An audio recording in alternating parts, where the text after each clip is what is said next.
5 years after divorcing the woman he loved, millionaire shipping heir Julian Mercer came back in secret to a salt-worn fishing village and found his ex-wife 8 months pregnant, working the docks with her own hands. He was sure she had betrayed him, sure she had emptied family accounts, sure the child could not be his. But before this story is over, Julian will learn that the theft evidence was planted.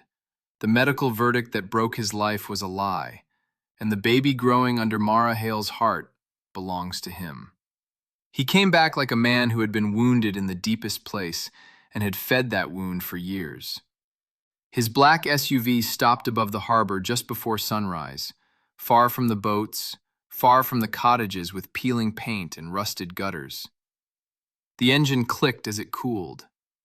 Below him, the village was waking up in layers, gulls crying over the pier, chains clanking against masts, the low cough of an old diesel motor trying to catch. Julian stayed behind the wheel with both hands tight on the leather, staring through the windshield at the crooked strip of coast where Mara now lived. On the passenger seat lay a narrow leather folder. Inside were copies of transfer records, statements, account summaries, all the neat poison that had convinced him she had taken what was not hers before she disappeared from his world.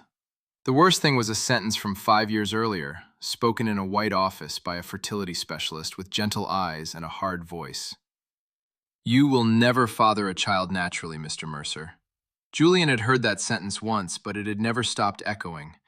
It had followed him through boardrooms, through empty penthouse rooms, through sleepless nights where he poured himself expensive whiskey and tasted nothing. That same week, the family lawyer he trusted more than his own brother had placed other documents in front of him. Money missing, unusual transfers, a wife who had gone quiet, a marriage already cracking under grief. Julian had looked at Mara then and seen humiliation, failure, a future that had been taken from him. So he had signed the divorce like a man cutting off his own arm. Now he stepped out into air thick with brine and old rope and stood still for a moment, listening. The sea wind tugged at his coat. He looked out over the narrow harbor, over patched nets hanging like dark curtains, over small boats rocking against their posts. And then he saw her.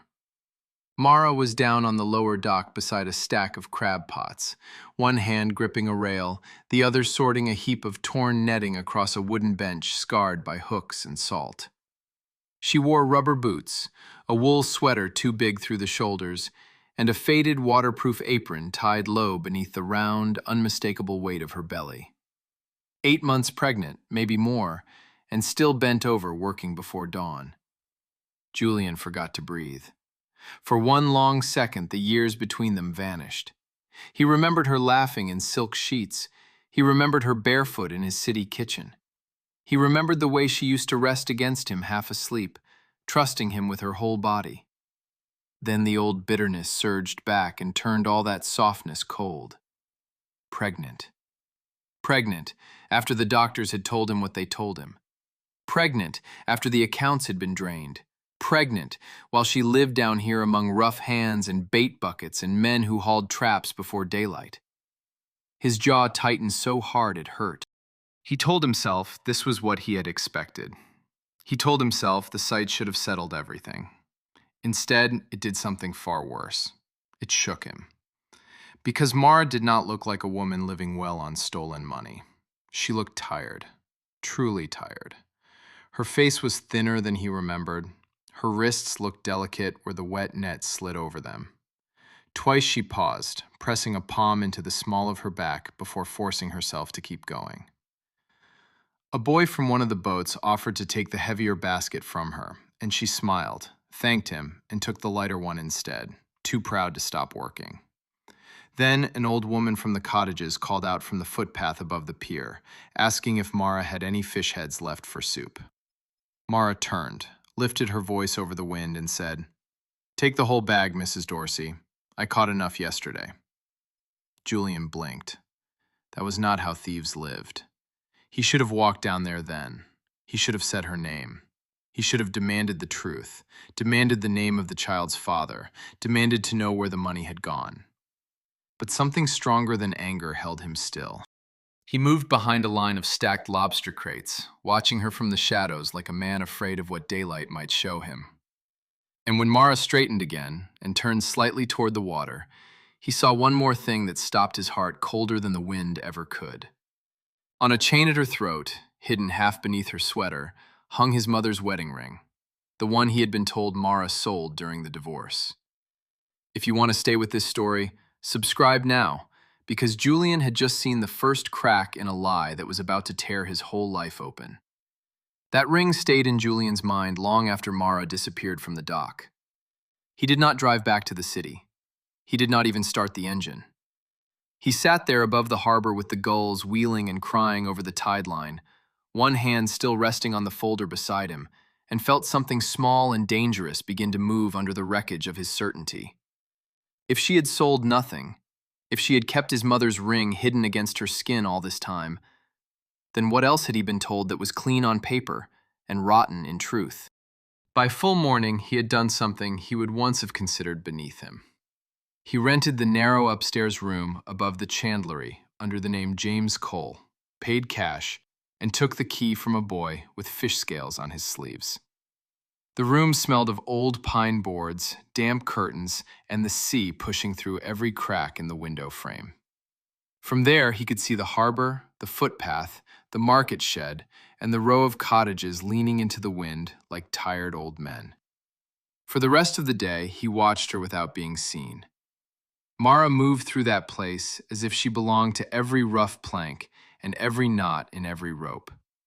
She sat on an overturned crate with a heap of torn net in her lap, fingers flying through the mesh with a bone needle and line wax. Her shoulders were tense. Every few minutes she shifted, trying to ease the weight she was carrying. A fisherman with a red beard handed her a mug of tea. Julian stiffened at once, but she only thanked the man, took 2 careful sips, and passed the mug to an older deckhand whose hands were shaking from the cold. Around noon, she carried a basket of small silver fish through the village lane to a white-haired widow whose chimney gave off no smoke. Julian followed from half a block away, keeping to the side of a bait shop, breathing in tar, brine, and that sharp metallic smell of wet hooks. He watched Mara leave the basket on the woman's table, wave away the coins pressed toward her, and say, "Keep it for bread. I'll bring more if the boys pull in a decent catch tonight." That simple sentence struck him harder than any accusation could have. A woman who had stolen family money did not live like this. She did not count potatoes in a chipped enamel bowl. She did not patch a neighbor's raincoat on the porch while the woman apologized for asking. She did not turn down help from the grocer when he offered to put her account off another week. Julian saw that too. The grocer, a heavy man with kind eyes, came out wiping his hands on an apron and said, "Mara, you settle when you can." She gave him a tired smile and answered, "No, put aside the flour and the tins. I'll pay after market." There was pride in her voice, but also strain. By late afternoon, the sea wind had freshened, and she stopped once at the corner of the lane, one hand pressed under her belly, eyes shut for 3 slow breaths. Julian took a step forward without thinking. Then she opened her eyes, squared herself, and kept walking toward the cottages. He stayed where he was, angry at himself for moving at all. He told himself he was there for facts. That was the word he clung to. So he began collecting them the way he once collected figures before an acquisition. The difference was that these facts smelled like fish guts and coffee and damp wool. He learned that the old woman Mara visited was Mrs. Dorsey. He learned that the red-bearded fisherman was Cal, married, father of 3. He learned that the boys unloading traps called her Miss Mara, with the blunt respect of children who know who feeds them. And he learned something else when evening came and the sky turned the color of old steel. Mara walked home carrying 2 sacks of groceries and a pail of bait scraps, and at the gate of the last cottage she bent to scratch the ears of a blind old dog lying on a folded sailcloth mat. The dog lifted its nose, recognized her by scent, and wagged so hard its whole body shook. She laughed then, a quick, warm sound that reached Julian across the lane and went straight through him, because he had not heard that laugh in 5 years, and his body remembered it before his mind did. He followed at a distance until she reached the small cottage by the breakwater. Paint peeled from the door. A rusted lantern hung crooked by the steps. Through the front window, he saw the shape of a man in a chair near the stove, thin as kindling under a blanket. Her father, he guessed. Mara went inside, set down the groceries, and immediately began moving, lighting a burner, lifting a kettle, checking on the man, touching his shoulder with a tenderness that looked worn in from repetition. There was no hidden luxury in that room, no designer bags, no new furniture, no sign that stolen wealth had ever crossed that threshold.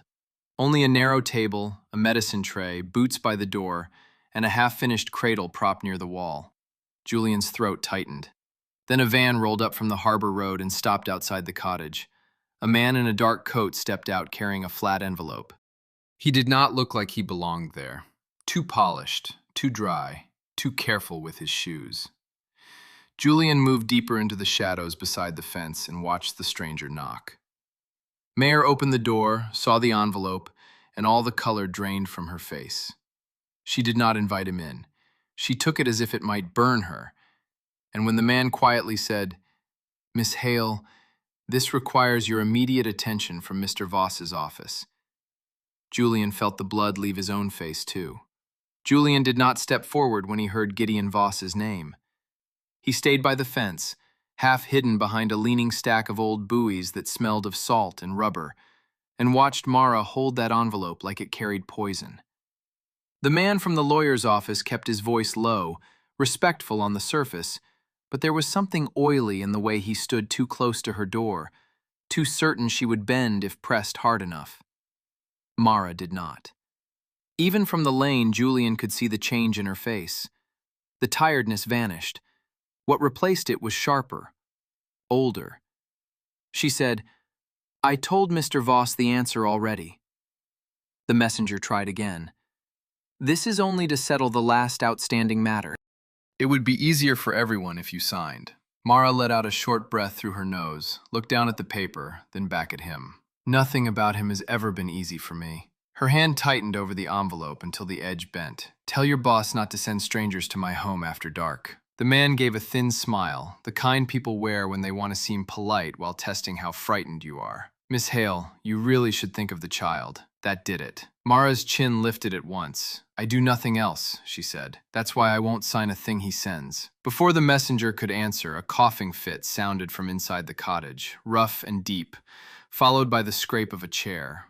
Mara turned instantly, all her attention pulled indoors. That was enough. She pushed the envelope back into the man's chest, hard enough to wrinkle it, shut the door in his face, and slid the bolt home.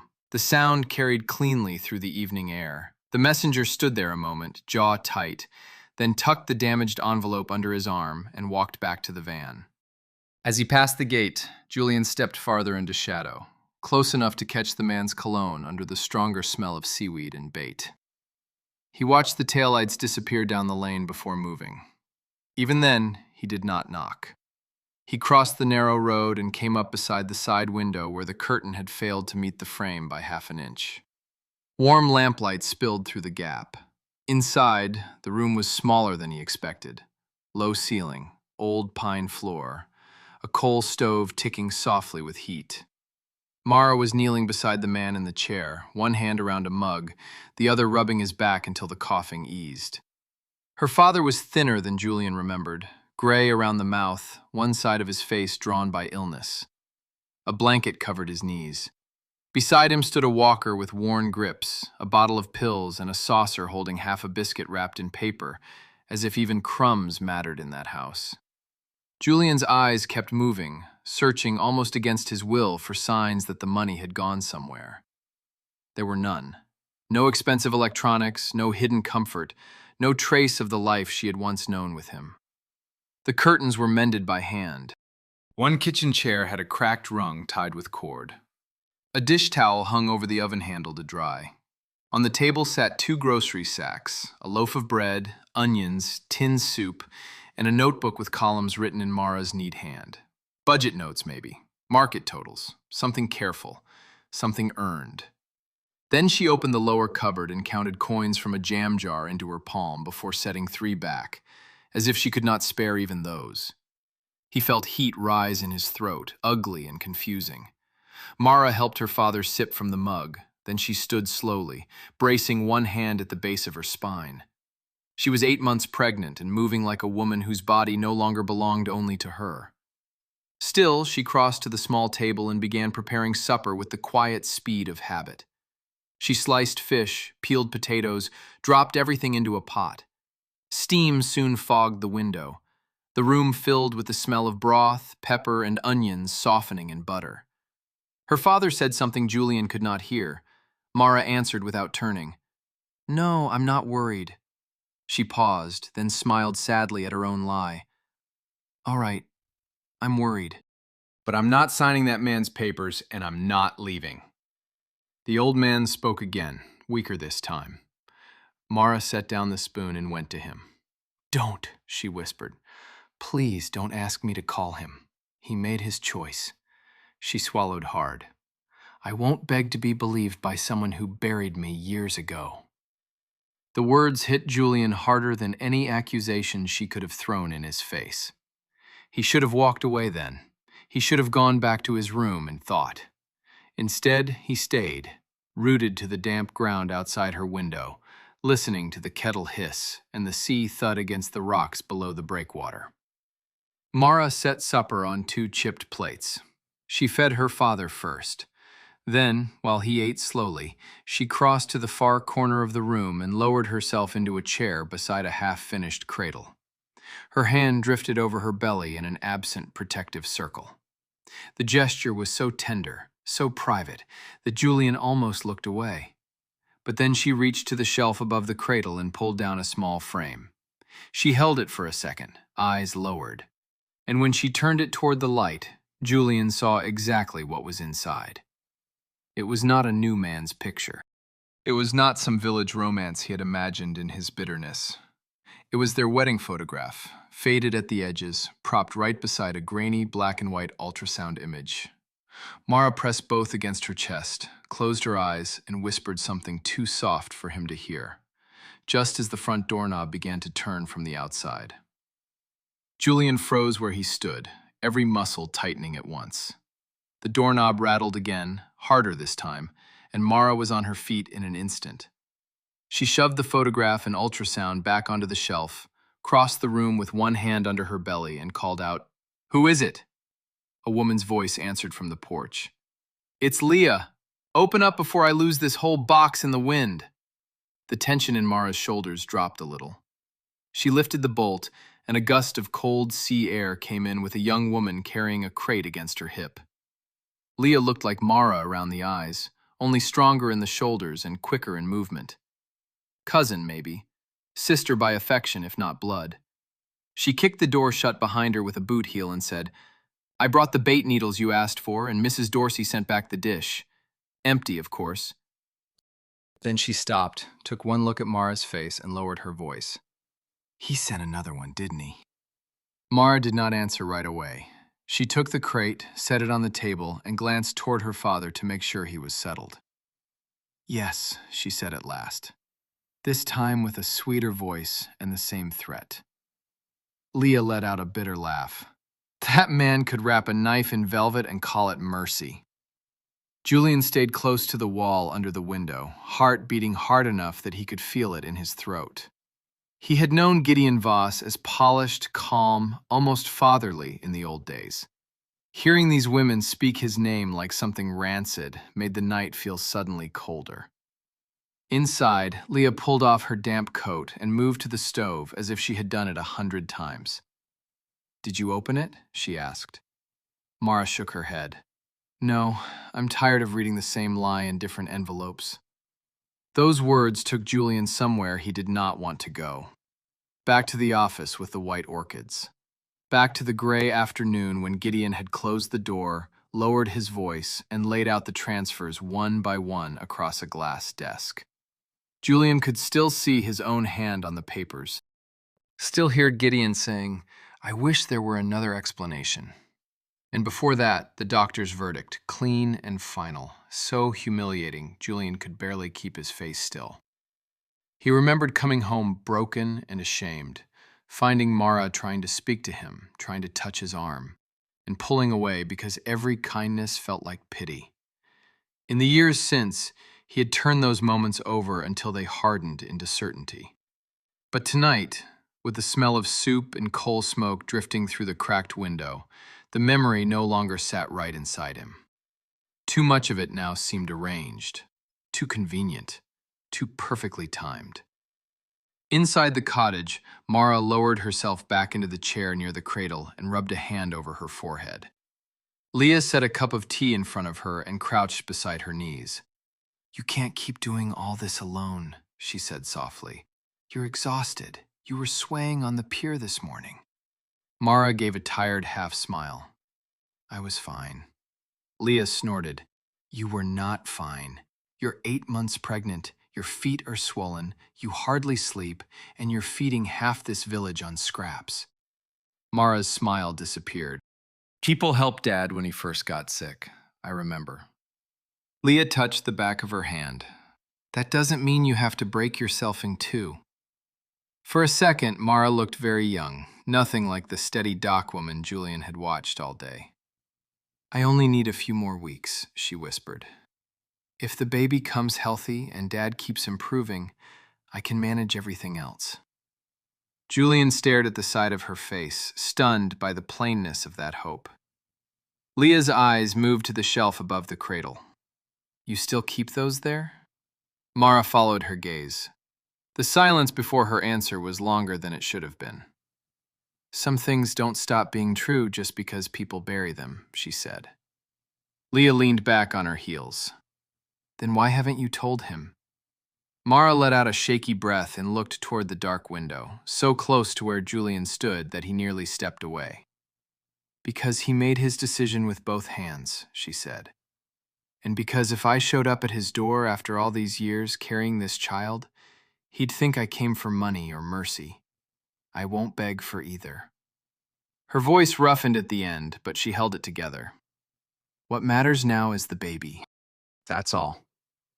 Leah did not argue. She rose, crossed to the sideboard, and opened a tin where folded papers had been tucked beneath dish towels. She pulled out a narrow receipt book, a pharmacy slip, then a sealed envelope with a city hospital logo on it. "You can't keep postponing your appointment," she said. "The clinic called this afternoon. They want you in tomorrow to check your blood pressure again." Mara's face tightened. "I know." "And you have to stop hauling traps," Leah added. "Cal said you nearly lifted one by yourself." Mara rolled her eyes weakly. "Cal talks too much." "Cal has eyes," Leah shot back. Then her tone softened. "Mara, if anything goes wrong, this village can't handle it. You need proper care." At that, Owen stirred in his chair and spoke in a strained, uneven voice Julian could barely make out. Mara went to him at once, kneeling despite the effort. Her father fumbled for her wrist and squeezed. He said one word more clearly than the rest. "Julian." The sound of his own name from that broken voice made Julian feel as if the earth had shifted under him. Mara closed her eyes. "Please, Dad," she whispered. "Don't." But the old man, breathing hard now, lifted a trembling hand and pointed not at the shelf, not at the tea, not at the stove. He pointed toward the window where Julian was standing. For one raw second, nobody in that cottage moved.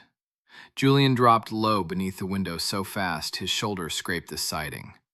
The rough wood bit through his coat, and the smell of damp salt, coal smoke, and old paint seemed to close around him at once.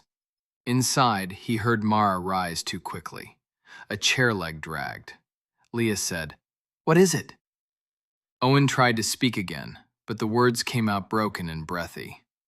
Mara reached the window before either woman could pull the curtain wide.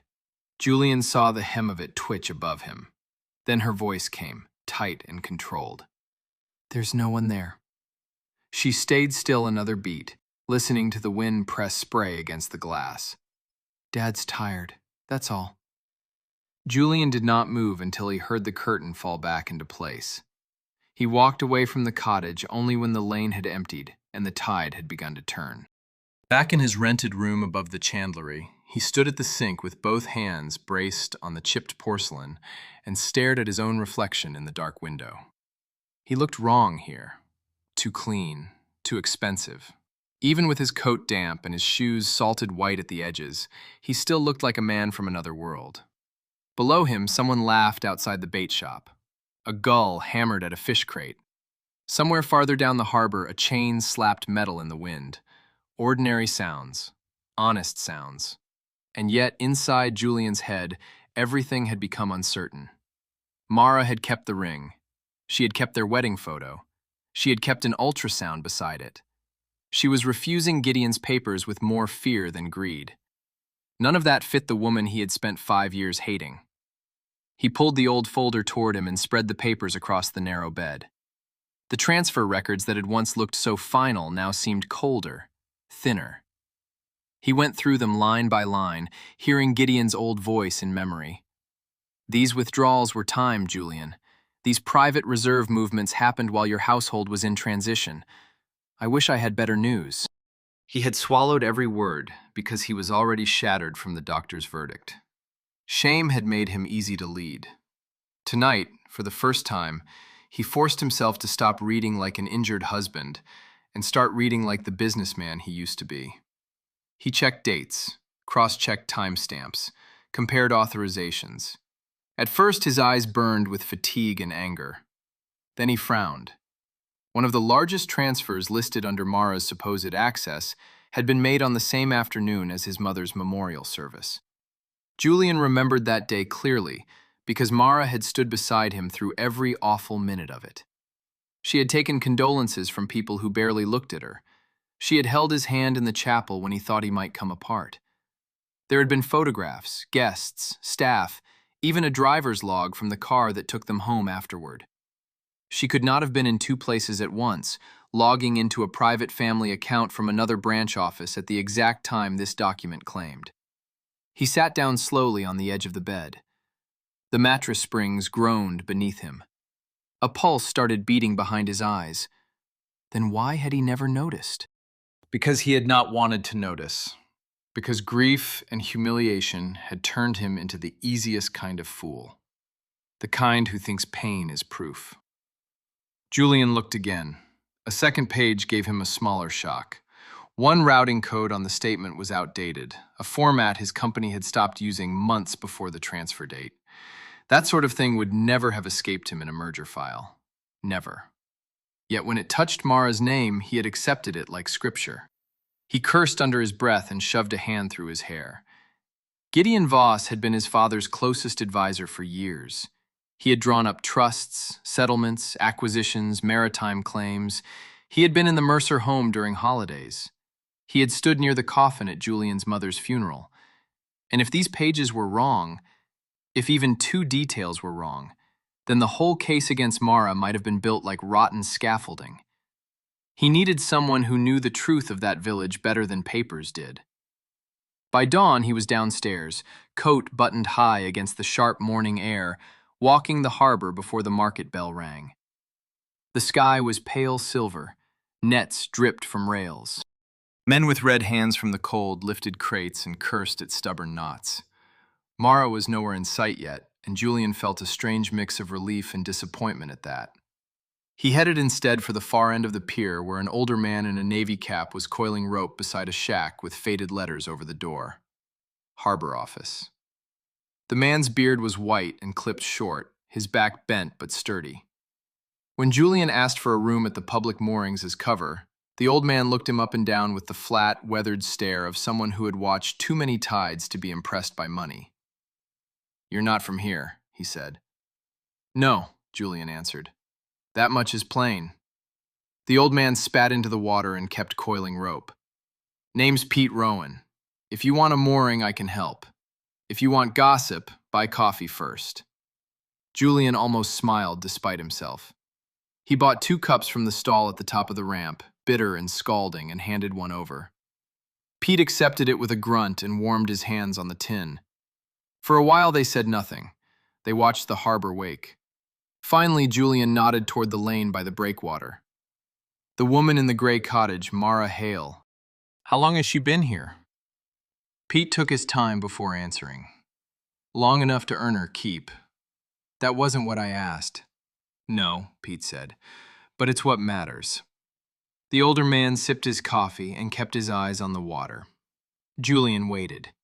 Sea wind whipped at the cuff of his coat. Somewhere behind them, a gull screamed over a dropped fish head. At last, Pete said, "She came back after her marriage blew apart. Brought her father home when he took sick. Worked docks, mended gear, gutted fish, did whatever paid honest. Never once asked this place for pity." He turned then and gave Julian a harder look. "Why?" Julian chose his next words carefully. "I knew her once." Pete snorted softly. Funny. The men who say that are usually the ones who knew her the least. That landed. Julian let it. After a moment, he asked the question that had been burning in him since the first glimpse of her belly. "And the baby's father?" Pete's weathered face changed almost too slightly to catch, but Julian saw it. A closing off, a caution. The old man looked back toward the breakwater and said, "This village talks about weather, diesel prices, and tides. It doesn't pry where she's concerned. She's earned that much." Then he lowered his voice. "But I'll tell you one thing. If you think she trapped some fool for comfort, you're dead wrong." Julian's chest tightened. Pete set down his cup, wiped his thumb along the rim, and added one more thing in the same quiet tone. "The week that fancy lawyer first came sniffing around here, she nearly fainted on this very pier, and she was holding something in her hand that made her cry before she could hide it." Pete's last sentence stayed with Julian all morning. He walked the harbor after that with his coffee gone cold in his hand, hearing the old man's words over and over. She nearly fainted here, and she was holding something that made her cry. In the world Julian came from, every betrayal had a document, every motive had a number, every lie was dressed in clean language. But here, in this salt-worn fishing village, truth kept showing up in smaller things. In a ring hidden under wool. In soup shared with neighbors. In the way Mara refused help even when her body was clearly begging for it. He tried to tell himself there might still be another explanation. Maybe she was a better actress than he ever knew. Maybe she had learned how to survive by making herself look blameless. But the thought no longer sat firmly inside him. It slid around. It would not hold. By mid-morning, he saw her again at the East Pier. The tide was lower, and the rocks below were slick with weed. Mara sat on a short wooden stool with a basket beside her, repairing floats torn from a drift net while two boys sorted bait herring into trays. The air smelled of salt, scales, and engine oil. Her sleeves were rolled to the elbow, her hands quick and practiced, but there was a heaviness in her face that had not been there the first morning.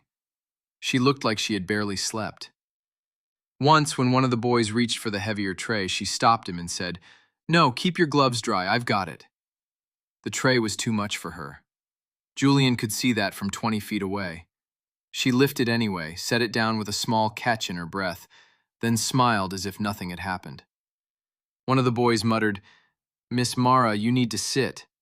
She answered, "I am sitting." He almost smiled at that. Almost. He saw something that tightened his chest again. At the edge of the pier stood the grocer, waiting with a paper sack tucked under one arm. He held it out to her when she finished with the floats. "For your father," he said. "And before you argue, the smoked cod was going bad by tomorrow." Mara looked into the sack, saw fresh bread and fruit that were certainly not going bad, and shook her head. "Tom, no." The grocer lowered his voice. "Then call it a trade. You helped my wife with the books last month." Mara hesitated. Pride battled need right there in her face. Finally, she reached into her apron pocket, pulled out a few folded bills, and pressed them into his hand. "Then call it paid." Tom tried to refuse. She closed his fingers over the money and gave him a look that ended the discussion. When he walked away, Julian felt something painful and unfamiliar move through him. It was admiration, and it came wrapped in shame. He stayed back near a rack of drying nets, watching her from the shadows again because he still did not trust himself to stand in front of her. Near noon, the boys were called away to a skiff, and Mara was briefly alone. She looked around once, not nervously, but carefully, the way a person does before handling something private. She reached beneath the stool and pulled out a small, round biscuit tin with faded blue paint on the lid. Julian leaned forward without meaning to. She set it on her lap and opened it. He expected cash, maybe jewelry, maybe some proof at last that his softer thoughts were making a fool of him. What he saw inside stole the breath from him. There were no thick stacks of hidden money, no lavish trinkets.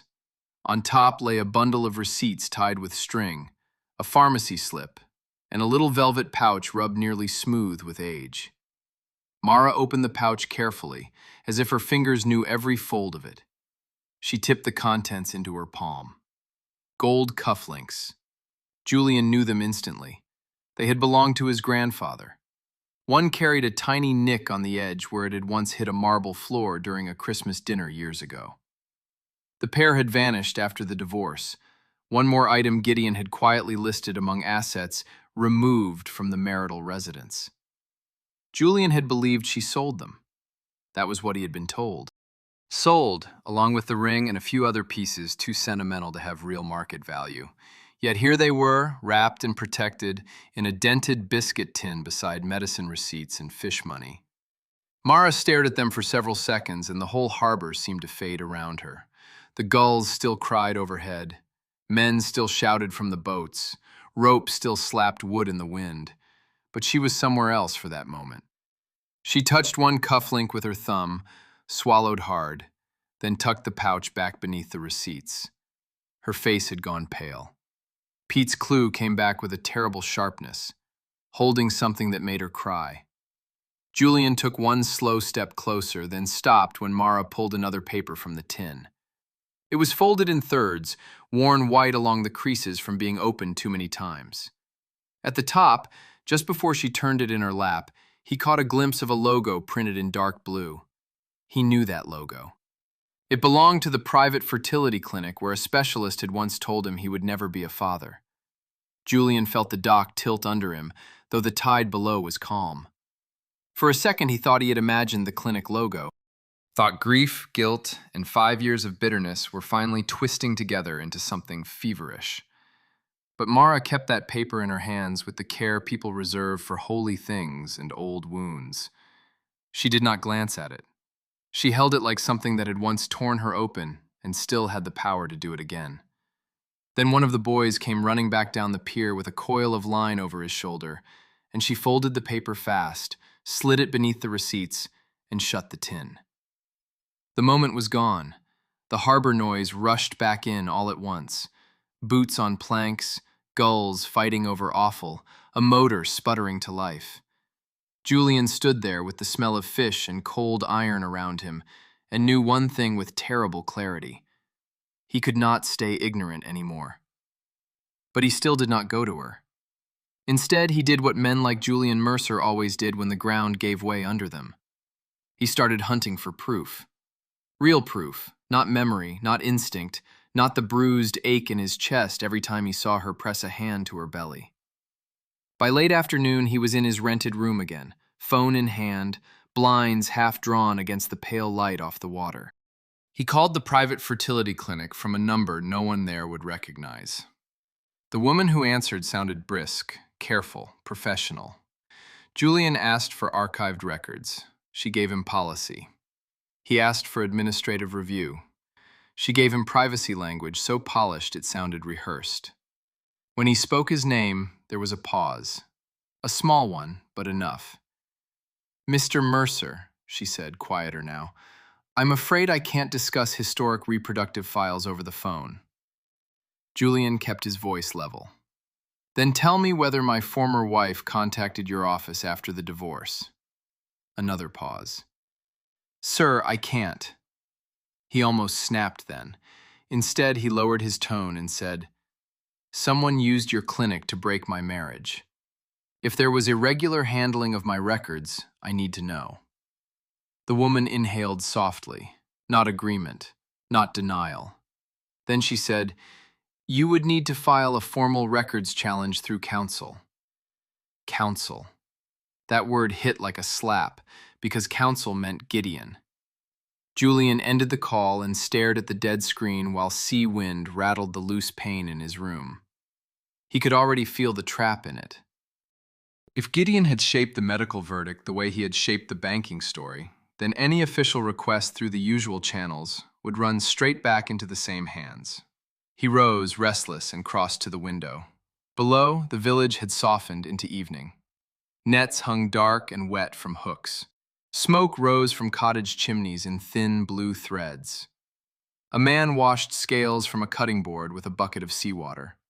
At the far end of the lane, Mara moved slowly home with Leah beside her, both of them carrying sacks. Mara's steps were careful now. One hand stayed under the curve of her stomach more often than before. She was 8 months pregnant, worn down and still walking with groceries instead of resting. Julian watched her disappear into the cottage and felt a pressure in his chest that money had never once helped him with. He went out again after dusk. This time he did not aim for the harbor. He found the village clinic, a small white building tucked behind a church hall and a row of wind-bent shrubs. Its porch light buzzed with moths. Through the front window he saw a waiting room with plastic chairs, children's books in a crooked wire rack, and a faded poster about prenatal care taped near the door. Humble, clean, quiet. A place far from the steel and glass medical world where a specialist had once handed him a sentence that ended his future. Julian waited in the dark beside a hedge because by now his life seemed to move in two halves. What he used to be in daylight and what he had become here, watching her from the shadows. He had almost given up when the side door opened. Mara stepped out alone into the cooling air, one palm braced against the wall. She was pale. The wind tugged loose strands of hair around her face, and for a moment she closed her eyes as if steadying herself. Then a doctor followed her out, a woman in her 50s with tired eyes and a cardigan pulled over her scrubs. She lowered her voice, but in the quiet lane Julian could still catch pieces. "You can't keep lifting like this," Mara answered. "I know. And your pressure is still too high." "I know." The doctor softened. "Then let somebody help you." Mara gave a tired little laugh that sounded like it hurt. "That would require a very different life." The doctor touched her elbow gently. "Does the father know any of this?" Julian stopped breathing. Mara looked down at her own hands. For a few seconds there was only the distant wash of the sea and the buzz of the porch light. When she finally spoke, her voice was so low, Julian had to lean closer to hear it. "He knows what they wanted him to know." The doctor frowned. "That isn't an answer." Mara swallowed. "It's the only one I can live with." The doctor said something Julian missed, then added more clearly. "You still have the file from the city?" Mara nodded once. "I keep all of it." "Good," the doctor said. "Because if that report was wrong, and if the legal office really interfered the way you believe they did, you may need every page before this baby comes." Julian's hand tightened against the hedge so hard thorns bit his skin through the cuff. Mara drew in a shaky breath. "I didn't save those papers for court." She looked down at the curve beneath her coat and touched it with aching tenderness. "I saved them because they were the only proof I hadn't imagined my whole marriage." The doctor's face changed then, almost like she regretted asking. "And him?" she said softly. "If he stood in front of you today, what would you do?" Mara looked out toward the dark lane, toward the very place where Julian stood hidden, and answered without hesitation. "I'd ask him why he believed a forged fertility report before he believed my face." Julian did not sleep after hearing Mara say those words outside the clinic. He lay on the narrow bed above the chandlery with his coat still on, staring at the ceiling while the sea pushed against the pilings below like a slow heartbeat. Every time he closed his eyes, he saw her face in the porch light. Not angry for effect, not bitter to wound him, just tired, and still carrying the question that should have been his to answer years ago. Why did you believe a report before you believed me? By first light, he was already behind the wheel, leaving the harbor road and the bait shacks behind him, driving inland through wet, gray morning toward the private fertility center that had once delivered the sentence that destroyed his marriage. The building looked exactly as he remembered. Too quiet, too clean. Glass doors, polished stone, pale orchids in the lobby, the faint smell of antiseptic and expensive coffee. He felt out of place there, in a different way than he did by the sea. In the village, his wealth made him look foreign. Here, his grief did. At the front desk, he gave his real name and watched recognition pass across the receptionist's face like a shadow.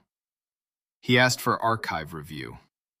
10 minutes later, he was led into a records office where an older woman with silver hair and tired, kind eyes sat behind a desk stacked with storage logs. Her badge read Ellen Pierce. She folded her hands and said, "Mr. Mercer, most former patients don't come back after this many years unless something is terribly wrong."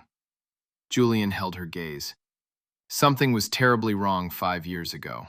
I'm only late in understanding it." Ellen did not soften right away. Rules had made grooves in her face. But when he asked for his original prognosis and the final copy sent to family council, something changed. She turned to her screen, typed for a long time, then frowned. "That's strange." Julian felt his stomach tighten. "What is?" She clicked again, opened another file, and her expression sharpened. "There are 2 versions of your summary." He stepped closer to the desk. The room smelled faintly of toner and old folders. "Explain that." Ellen rotated the monitor just enough for him to see. "Your attending specialist's initial note described severe difficulty with natural conception, very poor odds. That's not the same as certainty." Her finger moved down the page. But the final summary, released externally, was updated 3 days later with stronger language. "Functionally impossible. Recommendation, no further expectation of natural paternity." She looked up at him now. That wording didn't come from the specialist's dictation. Julian went cold all the way through.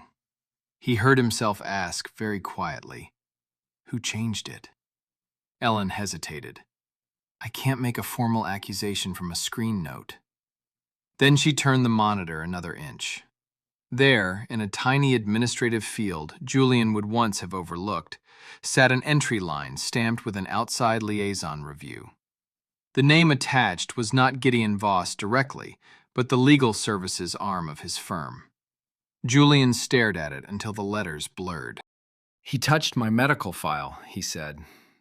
Ellen answered just as softly, "Someone from that office did." For a moment, neither of them spoke. The hum of climate control filled the room. Somewhere in the corridor, a cartwheel squeaked over tile. Julian placed both palms on the desk because his legs suddenly felt uncertain under him. "What about contact logs?" he asked. "After the divorce, was my former wife ever here?" Ellen's eyes flicked toward the door before returning to him. "There were instructions," she said. "Not from the treating physician, from legal counsel. All direct inquiries from Mrs. Mercer were to be routed away from primary records and answered in writing only." Julian let out one stunned breath. "Mrs. Mercer," he repeated, as if hearing the title itself after years of absence hurt more than it should. Ellen nodded. "She came in once anyway. No appointment.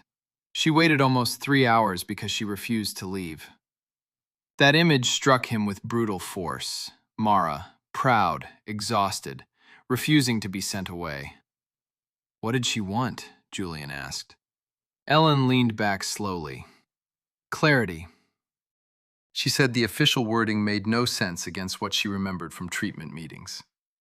She asked whether any part of your case had been altered after release. Julian swallowed hard. "And what did you tell her?"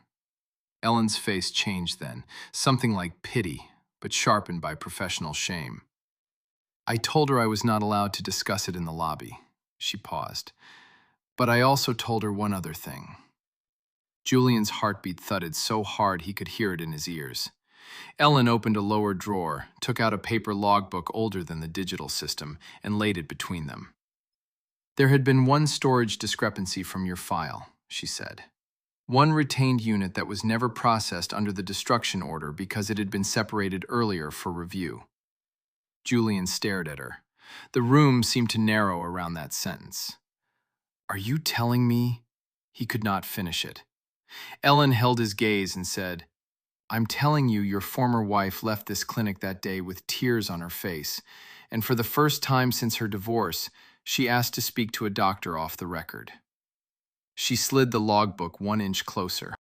At the bottom of the page, beside Mara's name, was a handwritten note in blue ink. Patient informed 1 viable specimen remained. Julian left the clinic with that sentence burning through him like fever. 1 viable specimen remained. He had to stop twice before reaching the car, once at the glass door and once beside the hood, because his hands would not stay steady. The parking lot shimmered in the noon heat, and still he felt cold.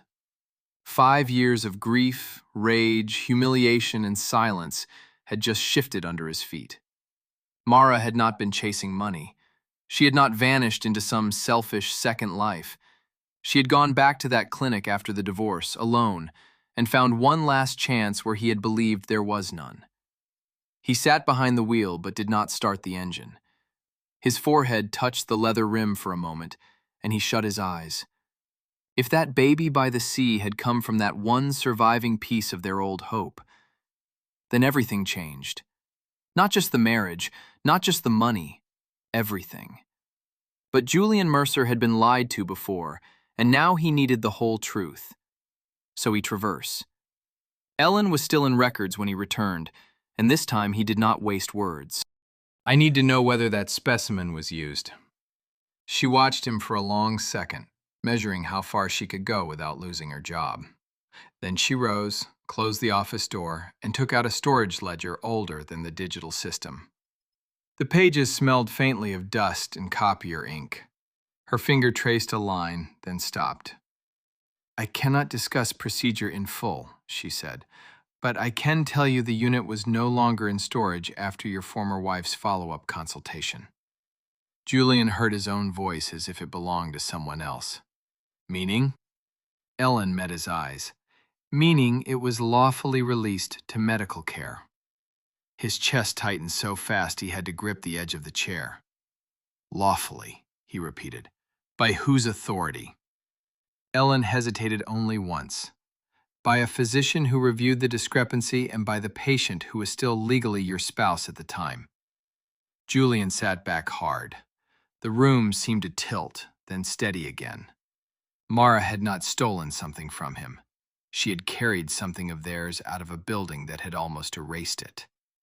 The image of her in that polished lobby came to him so sharply it hurt, tired, proud, frightened, refusing to leave. He pictured her taking that impossible, fragile chance and walking back into a life of dock work and village gossip with it hidden inside her. Not for revenge, not for leverage, for love, for memory, for the child she must have known he would never believe was his. Ellen said one more thing before he rose. She asked for no favors. She only asked whether truth had survived the paperwork. Julian could not answer that, not then. The drive back to the coast felt longer than it should have. He barely noticed the road. Salt flats opened, then gave way to gull-streaked sky and the long gray shine of water. All the while, his mind kept circling the same terrible fact. Gideon had not only touched the money trail, he had touched the medical report. He had helped turn uncertainty into hopelessness, and hopelessness into divorce. By the time Julian reached the village, his guilt had become something almost physical, a weight behind the ribs. Yet even with that revelation burning in him, he still did not go straight to Mara's door. Shame held him back, and fear, because once he stood in front of her, there would be no hiding from what he had done. Instead, as evening settled over the harbor, he found himself outside her cottage again. The windows glowed amber against the coming dark. From inside came the clink of a spoon against a pot, Owen's rough cough, the creak of an old chair. Julian stayed near the fence where the sea wind pushed the smell of broth, coal, and brine toward him. He watched Mara through the kitchen window as she worked with slow, careful movements. Her body was asking for rest now in a way even he could see. She stopped twice just to breathe, one hand under the weight of her stomach. Then she ladled soup into 3 jars, wrapped each in a towel, and handed them to Leah, who had come in through the back door. "Mrs. Dorsey first," Mara said. "And the Olsons, because he won't eat unless she does." Leah stared at her. "You need this more than they do." Mara wiped her hands on a cloth and gave a tired smile. "They'll say the same thing." Then she pressed a packet of crackers into Leah's hand too. Julian looked away for a moment because the shame of it was almost unbearable. This woman, whom he had painted into a villain so he could survive his own hurt, was feeding neighbors while carrying his child. His child. The words no longer felt wild. They felt heavy, sacred, frightening. He rested one hand on the fence post and felt the rough wood grind into his palm. Through the glass, he saw Mara pause by the cradle, touch the blanket folded inside, then lower herself into the chair beside it with a wince she tried to hide. Owen said something from the other side of the room. She answered softly, "I'm all right." Then after a pause, "No, I'm just tired." Leah came back from the back room with a folded stack of laundry and a different tone in her voice. "The clinic called again," she said. "They want you back tomorrow. Dr. Hensley says your pressure's not stable." Mara's face closed. "I can't miss the morning auction." "You can if the baby comes early," Leah snapped. Mara set a hand protectively over her belly at once. "Don't say that." Leah's expression softened. "Then stop pretending you're made of rope and weather." For a moment, neither woman spoke. Outside, a buoy clanged somewhere in the harbor, slow and hollow in the dusk. Then Leah added quietly, "And if that lawyer comes back, I'm calling the sheriff." Mara's eyes flicked toward the window, toward the dark beyond it. "He won't come himself," she murmured. "Men like him never dirty their shoes if they can send someone else." Julian had just drawn breath to step away when headlights swept across the cottage wall. A black sedan rolled to a stop by the gate, far too polished for that muddy lane, and even before the driver opened the door, Julian knew exactly who had finally come in person. The sedan's headlights slid across the cottage windows and died, leaving the lane in a hard, watchful dark. Inside, Leah went still with the folded towel in her hands. Owen shifted in his chair and muttered something rough under his breath. Mara did not flinch right away, but Julian saw the change in her face through the glass. It was the look of someone who had been bracing for a storm so long that the first thunder only proves she was right. She set down the ladle carefully, wiped her palms on her apron once, and said, "Take Dad to the back room if he gets worked up." Leah moved toward the door instead. "I'll send him away." Mara caught her wrist. "No, he came for me." The words were flat, but her fingers trembled. Outside the gate, Gideon Voss stepped out of the car with the same smooth patience Julian remembered from boardrooms, funerals, and family dinners. Even here, on muddy ground beside a broken fence and a stack of crab pots, the man looked pressed and perfect. Dark coat, polished shoes, silver at the temples. He might have been arriving at an evening dinner instead of a poor fisherman's cottage. Julian stayed behind the hedge near the side of the house, close enough to hear the click of the gate latch and the low groan of sea wind pulling at the eaves. Every muscle in him wanted to step out and take the man by the throat. Instead, he listened. Mara opened the door but did not invite him in. "What are you doing here?" she asked. Gideon gave her a small, regretful smile, the one he used when he wanted to sound reasonable while tightening the screws. "Good evening, Mara. I thought after the last misunderstanding it would be better to speak in person." "There was no misunderstanding." "That depends on whether one values facts or feelings." Julian's jaw locked. Mara stood straighter, though the effort clearly hurt her. "If you came to threaten me again, at least do me the courtesy of dropping the soft voice." Gideon glanced past her shoulder into the room, noticing Owen, the cradle, the stove, everything. His eyes lingered 1 second too long on her belly, and Julian felt his whole body go hot. Gideon folded his hands in front of him. "I came to resolve an old matter. You've made this much harder than it needed to be. The estate is in a delicate position. Julian is not well served by confusion. Mara actually laughed at that, one short, tired burst with no humor in it. Confusion! That's a pretty word for what you did. Leah came up beside her then, arms folded. You need to leave. Gideon barely looked at Leah. His attention stayed on Mara, like she was the only piece on the board that mattered. Please, I'm trying to protect all parties. If these documents remain unsigned, certain holdings tied to the marriage become vulnerable to review. Debts can be called. Property use can be challenged. I would hate for your father's tenancy here to become collateral damage over a point of pride. Owen made a hoarse sound from inside the room. Leah swore under her breath. Mara's hand went to the doorframe. You promised me that lease was safe. Gideon sighed, as if pained by her naivete. I said it could remain safe if you cooperated. He took a large envelope from inside his coat. This is the final offer. Sign, and I see to it that the boatyard rights remain untouched, your father stays where he is, and the last of the account questions disappear. Refuse. He let the sentence trail off and looked toward the black water beyond the lane. Well, small places can turn cruel when legal notices start arriving. Julian's nails bit into his own palm. Mara did not reach for the envelope. What account questions? For the first time, Gideon's patience thinned just enough for the truth beneath it to show. Don't do this. You know what was taken. Julian believes what any sane man would believe. Funds vanished. Family pieces vanished. You left. Now you're about to have a child under circumstances that are, at best, difficult to explain. I am offering you dignity. Mara's face drained, then hardened. You forged that story and fed it to him. Gideon's expression did not change, but his eyes did. Just for a second. That second was enough for Julian. Leah heard it too. What did she just say? She snapped, stepping forward. Gideon recovered at once. She said many things in anger. Grief distorts memory. He held out the envelope again.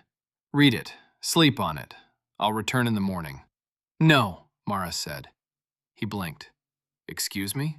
I said no. Her voice was still soft, but it carried through the yard like something iron. You lied to my husband. You lied about the money. You turned doctors into weapons. You sent men to my door. And now you stand here asking me to save you from your own filth. Leah stared at her, startled by the word husband, but Mara did not take it back. Get off this property. For one long heartbeat, Gideon said nothing at all. The mask was slipping now. Julian could see it even from the shadows. The old warmth in the man's face had thinned to calculation. Then he nodded once, very slowly, and lowered the envelope. You should have taken the quieter path, he said, especially now. His gaze dropped again to her belly. Leah moved at once, planting herself half in front of Mara, but Mara did not step back. She looked Gideon straight in the eye and said, If you ever speak about my child again, I'll make sure the whole coast hears what kind of man you are. Gideon gave a soft, almost pitying smile. By tomorrow afternoon, you may be more concerned with what kind of woman they think you are. He turned, opened the car door, then paused and added over his shoulder, And if Julian Mercer appears in this village before then, remember this. He still hasn't seen what you hid under the floorboards. The door shut, the engine started, and inside the cottage, Mara went white as chalk. For a moment after the sedan pulled away, even the sea seemed to hold its breath. Mara stayed in the doorway with one hand braced against the frame, the other over her belly, as if she were trying to keep the child calm by force of touch alone. Leah shut the door fast and slid the bolt with a sharp crack. Inside, the small room felt tighter now, full of lamp heat, soup steam, and fear. Owen was breathing too hard in his chair. Leah rounded on Mara first. What did he mean under the floorboards? Mara didn't answer. Her face had gone white enough that every freckle stood out. Julian was still outside, close to the side wall, hearing every word through the old wood and loose window trim. He should have stepped in then. He knew it. But Gideon's last sentence had landed like a hook in his own chest, too. because if there was something hidden under that floor, it meant Mara had been keeping one more secret from him. Leah moved closer, lowering her voice for Owen's sake, though anger sharpened every word. "Mara, look at me. What is under there?" Mara pressed her lips together and shook her head once, almost like she was telling herself no instead of Leah. "Papers," she said at last. "Just papers." Leah did not believe her. "Papers from who?" Mara laughed, but there was no strength in it. "From everyone who ever thought a stamp made them God." She pushed away from the door and crossed slowly to the old braided rug near the stove. Julian heard the scrape of a chair leg, then the sound of knees lowering carefully to the floor. Leah muttered, "You should not be doing this in your condition." Mara answered without patience now, "Then help me." The boards gave a dry little groan. Julian leaned closer to the wall, pulse hammering. He heard wood drag, then a hollow knock, then the soft rip of something being pulled from a space beneath the floor. Owen made a distressed sound from across the room. "No," he rasped. "No more."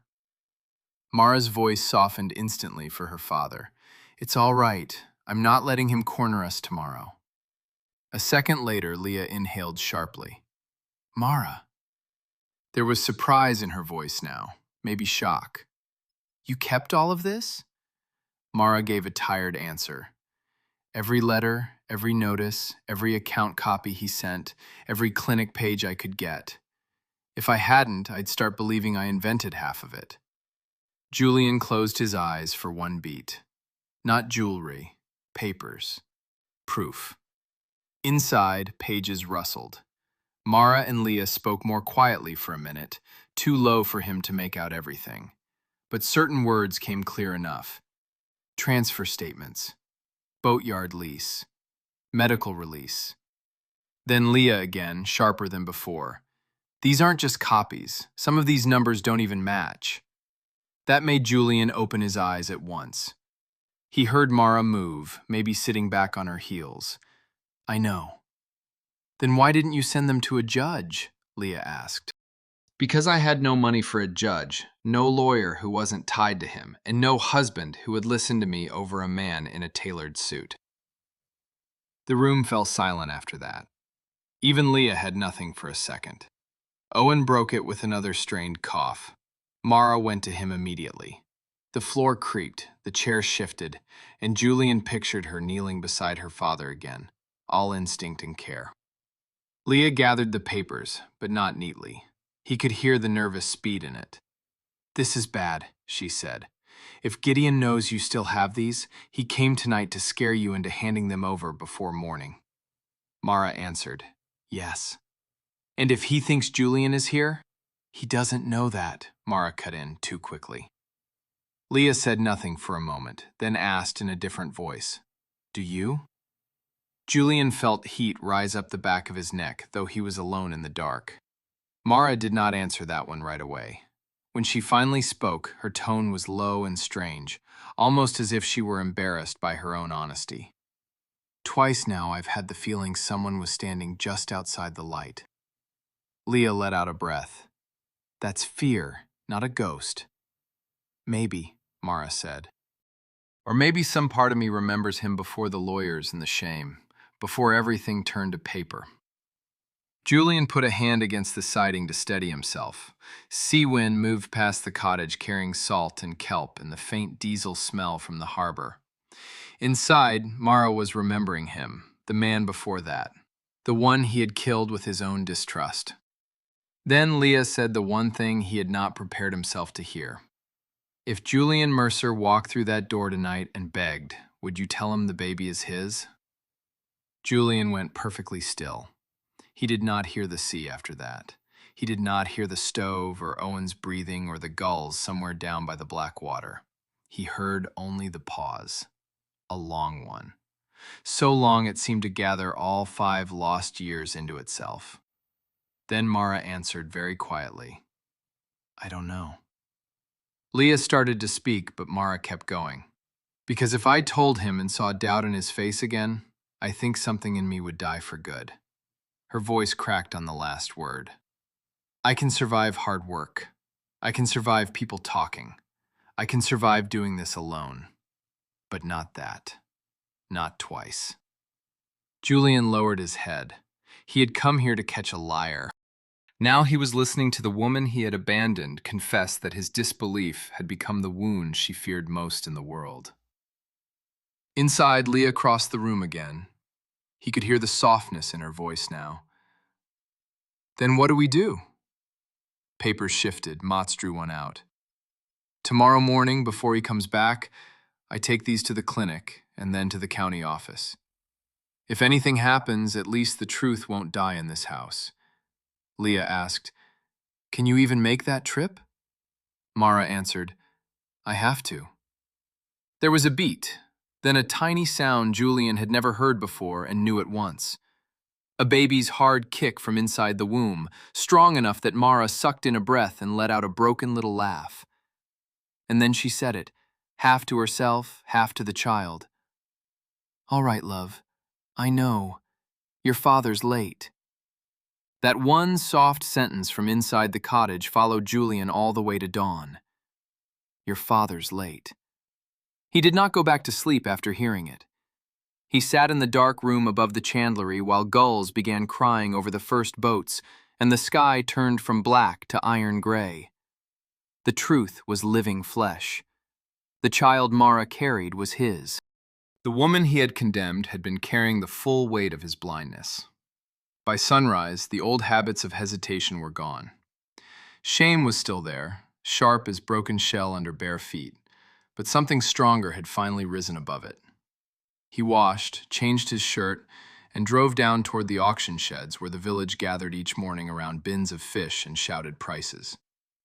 The place smelled of brine, crushed ice, diesel, and wet rope. Men hauled crates across slick boards. Women in rubber aprons sorted catch under hanging lamps. In the middle of all that hard, ordinary life, Mara stood with Leah beside a scale table, one hand on a ledger, the other at the base of her back.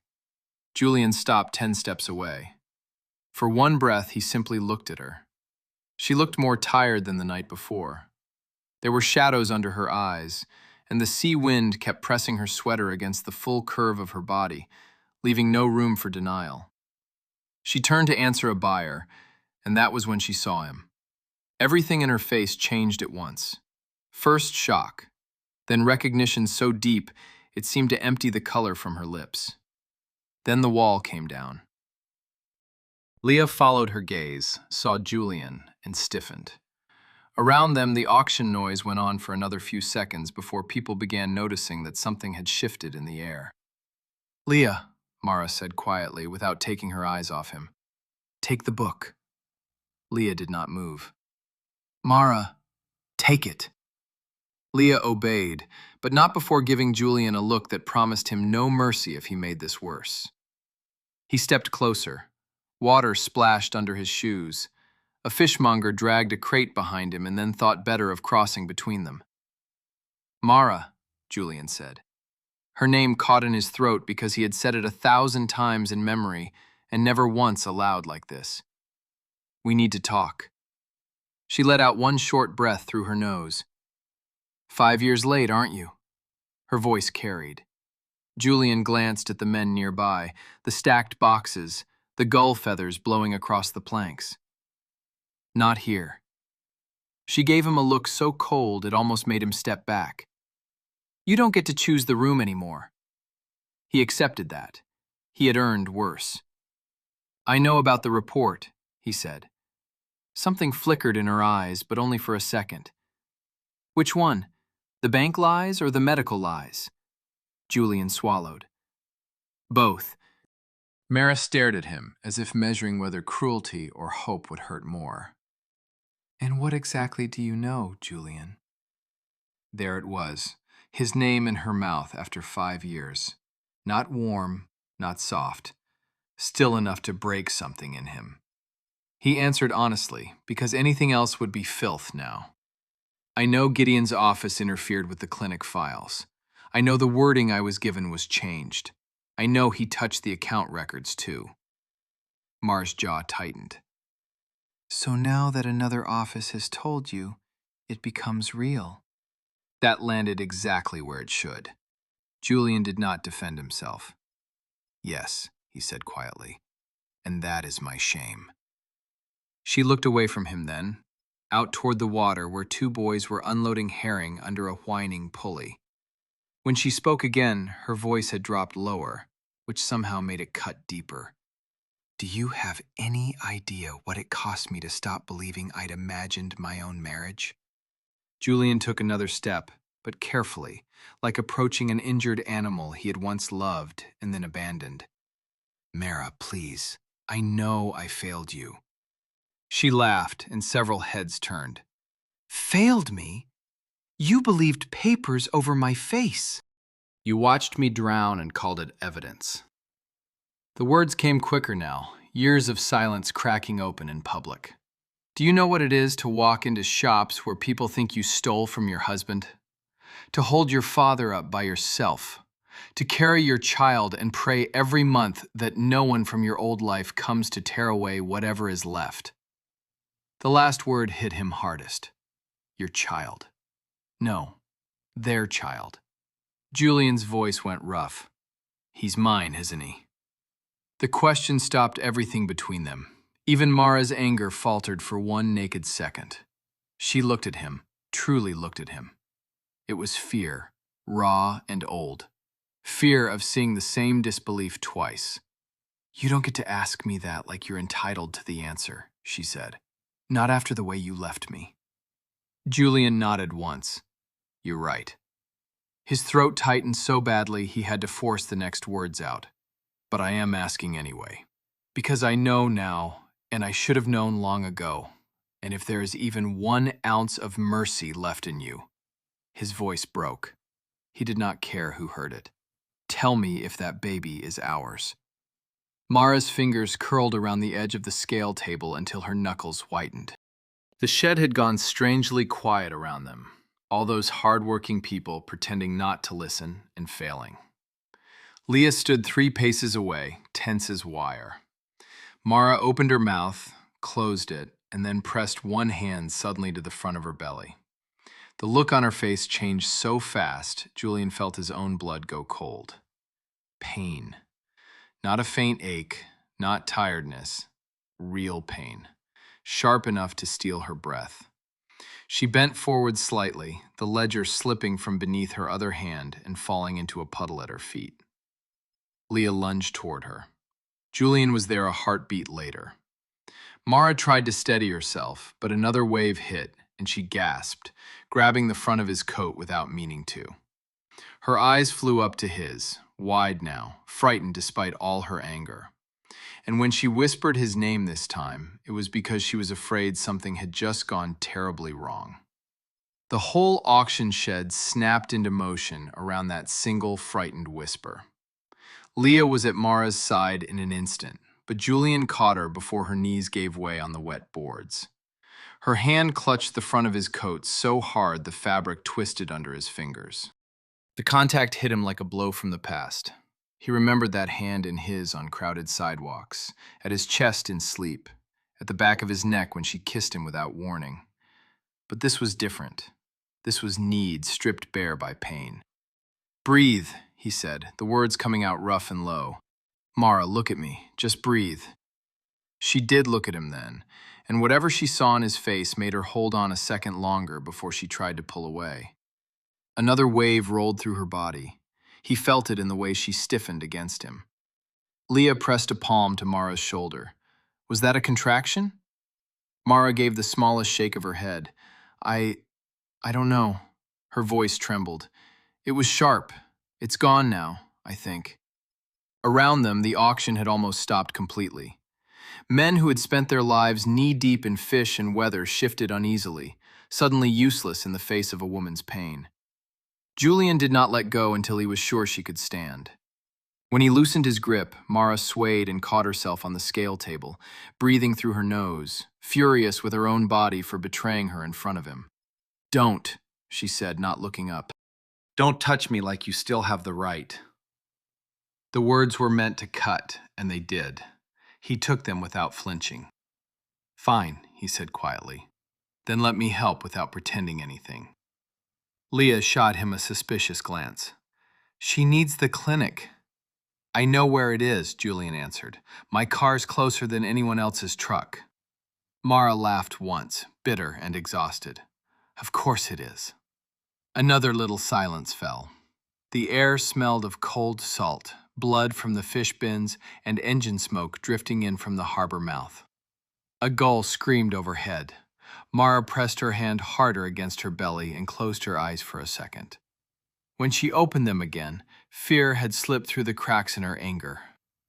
If this is because of stress, she whispered, more to herself than to them. Leah did not wait for pride to ruin things. We're going, now. Julian moved fast then, not with the polished authority of boardrooms, but with the blunt urgency of a man who had already lost too much. He shrugged out of his coat and wrapped it around Mara's shoulders when the wind came in hard through the open side of the shed. She started to protest, then another ache crossed her face, and she let it stay.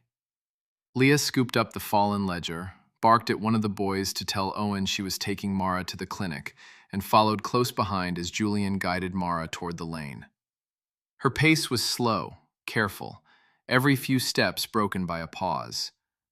The puddles reflected a dirty silver sky. Boat chains knocked against masts. Somewhere farther off, a compressor kicked on with a harsh mechanical rattle. Don't hover, Mara muttered when Julian kept one hand near her elbow without touching. I'm not hovering, he said. I'm making sure you don't hit the ground. You always did confuse control with care. That should have shut him up. Instead, he answered with painful honesty. Sometimes, yes. She glanced at him then, startled by the lack of defense. He kept his eyes on the road ahead. Get angry later. I'll stand there and take all of it. Right now, I need you upright. That line silenced her for the rest of the walk to the car. The contrast between them was almost cruel once they reached it. His dark luxury SUV stood at the edge of the muddy lane like something dropped from another planet into this worn-out harbor. Salt spray had already dried in white lines across the hood. Mara looked at it with open distaste. Still the same, she murmured. Julian opened the passenger door and answered, No, just the car. Leah snorted under her breath as she climbed into the back. Mara stood there 1 second too long, staring at the leather seat like it carried old ghosts. Then another cramp seized low across her body, and all argument fell away. Julian was there instantly, not grabbing, not claiming, just bracing her weight long enough for her to sit. The moment her body lowered into the seat, she gave a small, involuntary sound of relief. He reached across to fasten the belt and stopped when she flinched. May I? He asked. The question seemed to surprise both of them. After a beat, she nodded once. He drove harder than the road deserved, but smoother than his pulse allowed.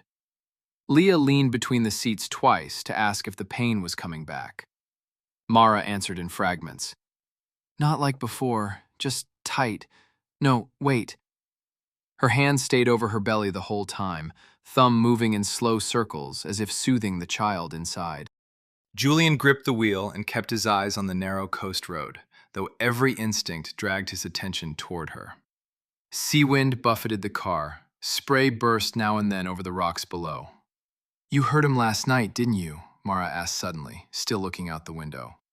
Julian knew at once she meant Gideon. Yes. Then you know he wasn't bluffing. No, Julian said. He was cornered. She turned toward him, pain and disbelief mixed in her face. You still think this is a game you can win with confidence and money? He shook his head. I think he tampered with my medical file, forged the account trail, threatened you, and used my name to do it. I think he's been feeding on our ruin for years, and I think I'm done letting him speak for me. Leah went very still in the back seat. Mara stared at Julian so hard he could feel it. You really know, she said, almost inaudible. Enough, he answered. Not everything, but enough to know I destroyed us for a lie. The clinic came into view just beyond the breakwater road, white walls stark against the gray sea. Julian had barely pulled in when the side door burst open, and Dr. Hensley hurried out, cardigan flapping in the wind. "Bring her in," she called. "Now!" Julian cut the engine and was around the car before Leah had her door half open. Mara tried to stand on her own, but this time the pain hit before her feet found steady ground. She folded toward him with a strangled breath, both hands clutching at his shirt. And when Dr. Hensley saw the way Mara froze and the wet fear in her eyes, her expression changed. "That's not stress," she said. "How far apart are they?" Dr. Hensley's question cut through the panic like a blade. Mara was breathing too fast to answer. She had both hands wrapped in Julian's shirt now, not out of love, not even trust, but because pain had stripped things down to what was immediate. Leah answered for her. "This is the second strong one. The first hit at the auction shed maybe 10 minutes ago." Dr. Hensley's face tightened. "Inside, now!" The clinic smelled of disinfectant, damp coats, and weak coffee left too long on a warmer. The waiting room was nearly empty, just one old man with a bandaged wrist and a mother flipping through a torn magazine, but every head turned as Julian half-carried Mara through the door. Her boots scuffed the tile. Another pain seized low across her body, and she bent against him with a sound she tried to swallow. A nurse brought a wheelchair. Mara shook her head once, stubborn even now. "I can walk." Dr. Hensley gave her a look that belonged more to a mother than a physician. "You can be proud after I know your baby is safe." That settled it. Julian helped lower her into the chair, and for a brief second his hands brushed the sides of her waist. The contact jolted both of them. 5 years vanished and returned in the same breath. Mara looked away first. Leah followed the nurse down the hall, clutching her bag and muttering under her breath about men, lawyers, and disaster. Julian would have gone too, but Dr. Hensley turned sharply in the doorway. "You, are you staying or fainting?" He blinked. "Staying." "Then don't stand there like a monument. Come." The examination room was small, bright, and too warm. Monitors hummed softly. A blood pressure cuff hissed and tightened around Mara's arm. Paper crackled under her when the nurse helped her onto the bed. Julian stayed near the wall at first, not sure where he was allowed to stand in a room that smelled of antiseptic and fear. Dr. Hensley checked her pulse, pressed careful hands to her belly, and watched her face through the next tightening wave. "Irregular," she murmured. "Could be false labor brought on by stress, but with your pressure, I'm not calling anything harmless." Mara let out a shaky breath. "Please don't let him come early." Dr. Hensley's voice softened. "That is exactly why you need to stop carrying the whole world alone." Mara gave a bitter little laugh that turned almost immediately into a grimace. Julian moved before thinking, reaching for the rail of the bed as if he could steady the room itself. Mara noticed. "Don't start acting like a husband now," she whispered between breaths. He took that one too. "I'm not acting," Julian said quietly. "I'm trying to be useful for once." She closed her eyes. Whether from pain or the sound of his voice, he could not tell. Dr. Hensley glanced between them, catching more than either wanted to explain. "Good," she said briskly. "Then be useful. Hold this." She thrust a cup of ice chips into Julian's hand and gave Leah a stack of towels. The nurse adjusted the fetal monitor. A rapid heartbeat filled the room, steady and strong, and the sound hit Julian so hard he had to look down. There it was, his son, or daughter, though in his heart he already felt the shape of a little boy with Mara's eyes and his mother's stubborn mouth. Flesh, beat, life. The 5 years of believing himself empty cracked wider with every sound from that monitor. When the contraction passed, Mara sagged back against the pillow, damp hair clinging to her forehead. Dr. Hensley checked the strip, then her chart. "The baby's tolerating this well so far, but your blood pressure is up again." She looked at Mara over her glasses. "What happened this morning?" Leah answered first. "A confrontation," Mara said flatly. "Gideon Voss came to the house last night." Dr. Hensley's mouth thinned. That man again. Julian looked up sharply. "You know his name?" The doctor did not soften for him. "I know the kind of trouble his letters leave behind." That stung because it told Julian just how long this woman had been treating the damage he never came to see. Mara turned her head on the pillow and stared at the ceiling. He said if I didn't sign by tomorrow, he'd go after Dad's lease. Dr. Hensley paused her writing. Then you are absolutely not going anywhere alone tomorrow. I have to, Mara said at once. The papers can't stay hidden anymore. Julian stepped forward before he could stop himself. They won't. Mara looked at him then, truly looked, and the room changed. Leah noticed it too and went very still. Mara's eyes were full of pain and exhaustion and years of unspoken blame. You don't get to make promises in my life, she said. Julian nodded. That's fair. He took one more step, slow enough to give her room to refuse him. Then let me say this another way. Gideon is done using my name against you. Dr. Hensley stopped pretending to study the monitor. Even the nurse glanced up. Mara's throat moved. You still don't know everything. No, Julian said, but I know enough. His voice lowered. I know the report was altered. I know one viable specimen remained. I know you went back to that clinic alone. I know the baby is mine. The last words seemed to suck all the air from the room. Leah stared at him as if she had expected many things from rich men, but not honesty at full volume. Mara's face changed so fast it was almost frightening. Rage, hurt, naked fear, then something that looked terribly close to relief before she strangled it. You had no right to learn that without me, she said. I know. You had no right to come back and tear open what I stitched shut just so I could survive. I know. Her eyes filled, though she fought it with everything in her. Then stop saying you know. Another contraction hit before either of them could say more. Mara gasped and folded around the pane, fingers locking on the sheet. Dr. Hensley moved fast, one hand to her shoulder, one eye on the monitor. Breathe through it, don't push. Julian was already there at the bedside, ice forgotten, one hand hovering near Mara's until she grabbed it with bruising force. He did not pull away. He let her crush every bone if she needed to. The machine by the bed changed tone for a second. Dr. Hensley looked up sharply. Nurse, get me the portable scanner. Then, to Leah, call the front and have them keep the room clear. The nurse hurried out.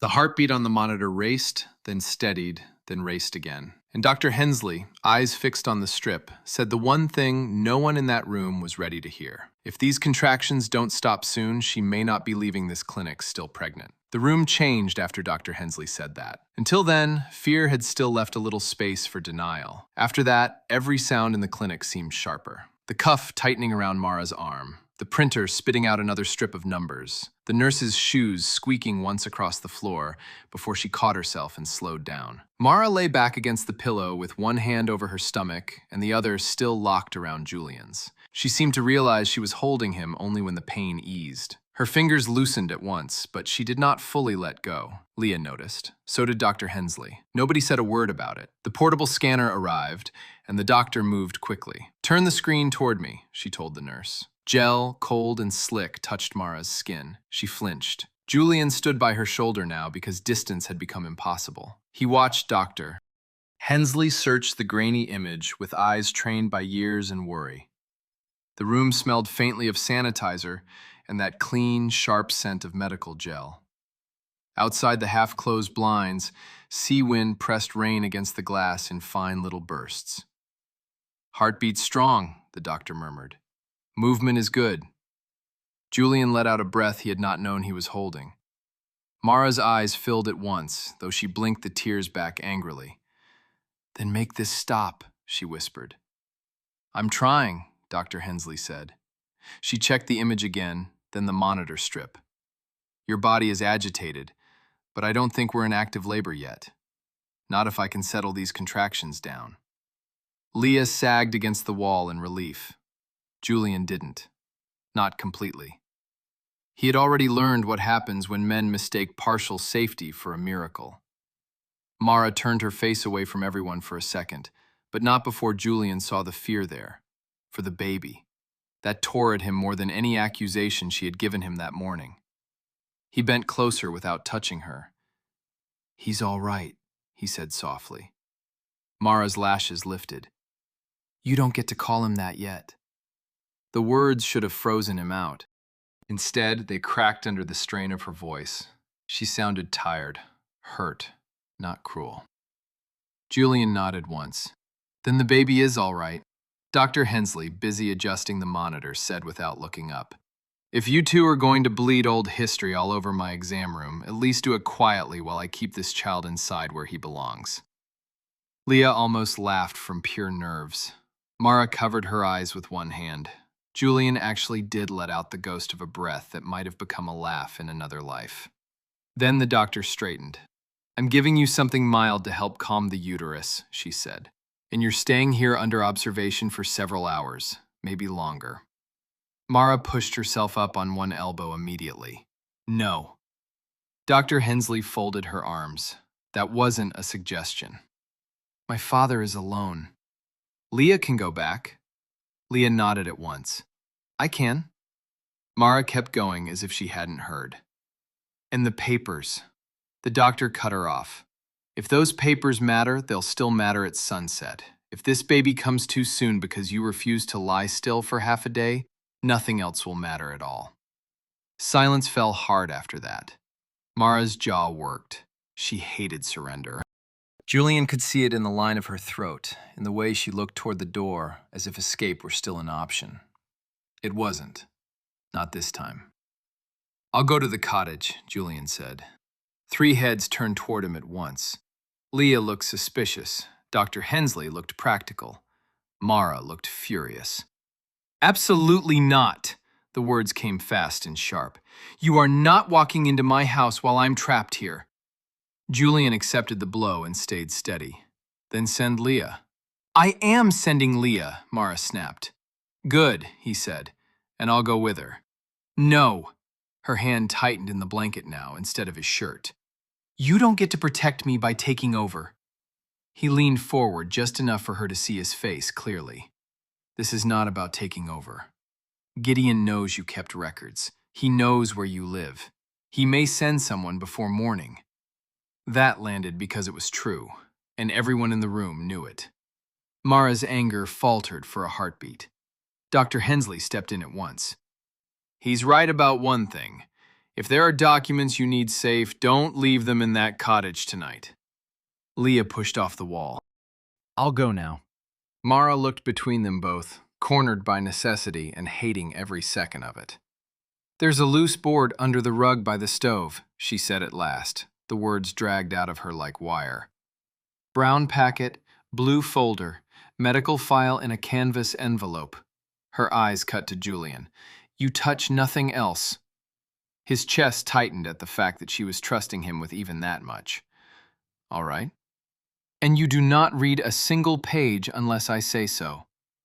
That one he could not promise, not honestly. They both knew it. The silence that followed made that clear. Finally, he said, "I'll keep them safe." Mara let out a long breath through her nose, furious with him for refusing to lie politely. "That's what I'm afraid of." The nurse returned with medication. Dr. Hensley adjusted the drip and dimmed the overhead lamp a little. The room softened by a shade. The monitor still clicked out the baby's heartbeat, steady now, almost stubborn. Mara's eyelids began to grow heavy even as she fought it. Whatever they had given her was taking the sharp edge off the contractions and dragging her toward rest. She murmured something under her breath. Julian bent closer. "What?" Her eyes opened only halfway. "If you hurt him with this," she whispered, "if you let Gideon get those papers—" He answered before she finished, "I won't." She searched his face one last time, as if trying to decide whether the man in front of her was the one who destroyed her life or the one who had once held her without making her feel small. Maybe she saw both. Maybe that was the hardest part. Leah picked up her coat. Julian turned to go with her. He had one hand on the door when Mara spoke again, drowsy now, but still clear enough to stop him cold. "Julian." He turned back at once. Her eyes were nearly shut, but her voice was not confused. It was low and deliberate, like she was giving him the one warning that mattered more than anything else. If the canvas envelope is open when you come back, I'll know. Julian heard the warning in her voice and carried it with him all the way back to the cottage. The lane looked different now that he was no longer hiding in it. Every warped fence post, every puddle, every hanging net felt charged with consequence. Leah rode beside him in tight silence, arms folded, eyes fixed on the windshield as sea mist streaked the glass. She did not thank him for the ride. She did not need to. The clinic had forced a truce on everyone, but only for the length of a contraction. When they pulled up outside the cottage, the porch lamp was still burning. Owen's shadow moved faintly behind the curtain. Julian got out first and stood for a second in the salt-heavy air, listening to the breakwater groan under the tide. He had crossed this yard before as a thief of his own past. Now he was walking toward the door with Mara's trust hanging by a thread and her unborn child waiting on the other end of it. Leah unlocked the door and stopped in the entry. "One thing before you go any farther," she said. Julian looked at her. "If you're lying to her again, if this is some rich man panic where you suddenly want what you threw away because someone else might take it," she swallowed, furious enough to shake, "I will make your life hell in every way a dock woman knows how." He almost deserved the threat more than Gideon did. "I'm not lying," he said. Leah studied him for a long moment, then stepped aside. "Good, then don't start now." The cottage still held the warmth of soup and coal. Owen was awake in his chair, blanket over his knees, one lamp glowing beside him. His face tightened when he saw Julian, but not with surprise, more like exhaustion. Like he had been waiting years to decide whether to spit or pray. Julian removed his shoes at the door without being asked. It felt like the only decent thing left to do. Leah moved straight to the rug by the stove and knelt to lift the loose board. Julian stayed back until she drew out a flat brown packet, a blue folder swollen with copies, and the canvas envelope Mara had named. She held them all against her chest and looked at him sharply, as if testing whether he'd lunge. He didn't. He walked instead to Owen's chair and crouched so the old man would not have to crane his neck. "Mr. Hale," he said quietly. Owen's mouth worked before the words came. The stroke had left his speech slow, but not his eyes. "Took you long enough." Julian bowed his head once. "Yes." That simple answer seemed to matter. The old man looked toward the papers in Leah's arms, then back at Julian. "She kept everything." His voice scraped like driftwood on stone. "Even you." Julian felt that sentence deeper than he could show. He looked across the room at the cradle near the wall, the folded blanket inside it, the wedding photo above it, and understood that this house had become a museum of pain and devotion both. Mara had not cut him out. She had carried him like a wound she refused to let rot. Leah set the packet and folder on the table, but kept the canvas envelope in her hands. "These can go with us," she said. "This one stays sealed." Julian nodded. "Fine." She narrowed her eyes. "You don't get points for agreeing." "I know." She hated how often he said that. He could see it. But he had no better answer. Then Owen did something neither of them expected. With slow, shaking fingers, he reached under the blanket and drew out a small iron key on a piece of twine. He held it toward Julian. "Chest," he muttered. Julian frowned. "What chest?" Owen nodded toward the back room. "Boat chest, closet." Leah blinked. "Uncle Owen, what's in there?" The old man's eyes never left Julian's face. "What he needs." Julian took the key carefully. The metal was cold from the old man's hand and rough with rust around the edges. He stood and followed Leah down the narrow hall to a tiny back room that smelled of cedar, machine oil, and damp wool. A battered sea chest sat under a shelf of folded blankets. The lock resisted once, then opened with a dry snap. Inside were old charts, a compass, 2 wrapped tools, and beneath them a handheld recorder sealed in a plastic bag. Leah stared. What is that? Julian lifted it out, thumb suddenly unsteady against the worn buttons. A strip of masking tape on the side bore one shaky line in Owen's handwriting. If Gideon comes again. Neither of them spoke. Julian looked at Leah once. She looked back, wary and pale all at once. Play it, she said. He pressed the button. Static hissed first, then room noise, a cough, a chair scrape, and then Gideon's voice, clear as cold water, polished even on an old recording. You're an emotional man, Mr. Hale. I understand that. But sentiment won't preserve your daughter's position. There will be no heir from Julian Mercer. The report is final. The estate will pass where it must, and if Mara continues stirring up account questions, she risks losing even this cottage arrangement. Julian went completely still. The recording went on. Owen's weaker voice asked something too slurred to catch. Gideon answered with a chill calm that stripped away the last of his mask. Tell her to stop chasing ghosts at the clinic. Tell her to sign. Otherwise, the lease can be reviewed, and the village can be persuaded to see her for what she is. There was a pause. Then the lawyer's voice dropped lower, almost intimate. One frightened woman is simple to discredit. One unborn child with uncertain paternity is simpler still. Leah made a sound of pure disgust. Julian's hand clenched so hard around the recorder his knuckles whitened. The room seemed to narrow to the size of a coffin. Now he had it. Not instinct, not grief, not suspicion. Gideon's own voice, his threat, his motive, his plan to erase an heir before one could stand between him and the estate. Then another sound rose through the recorder's static near the end. A name. Not Mara's. Julian's.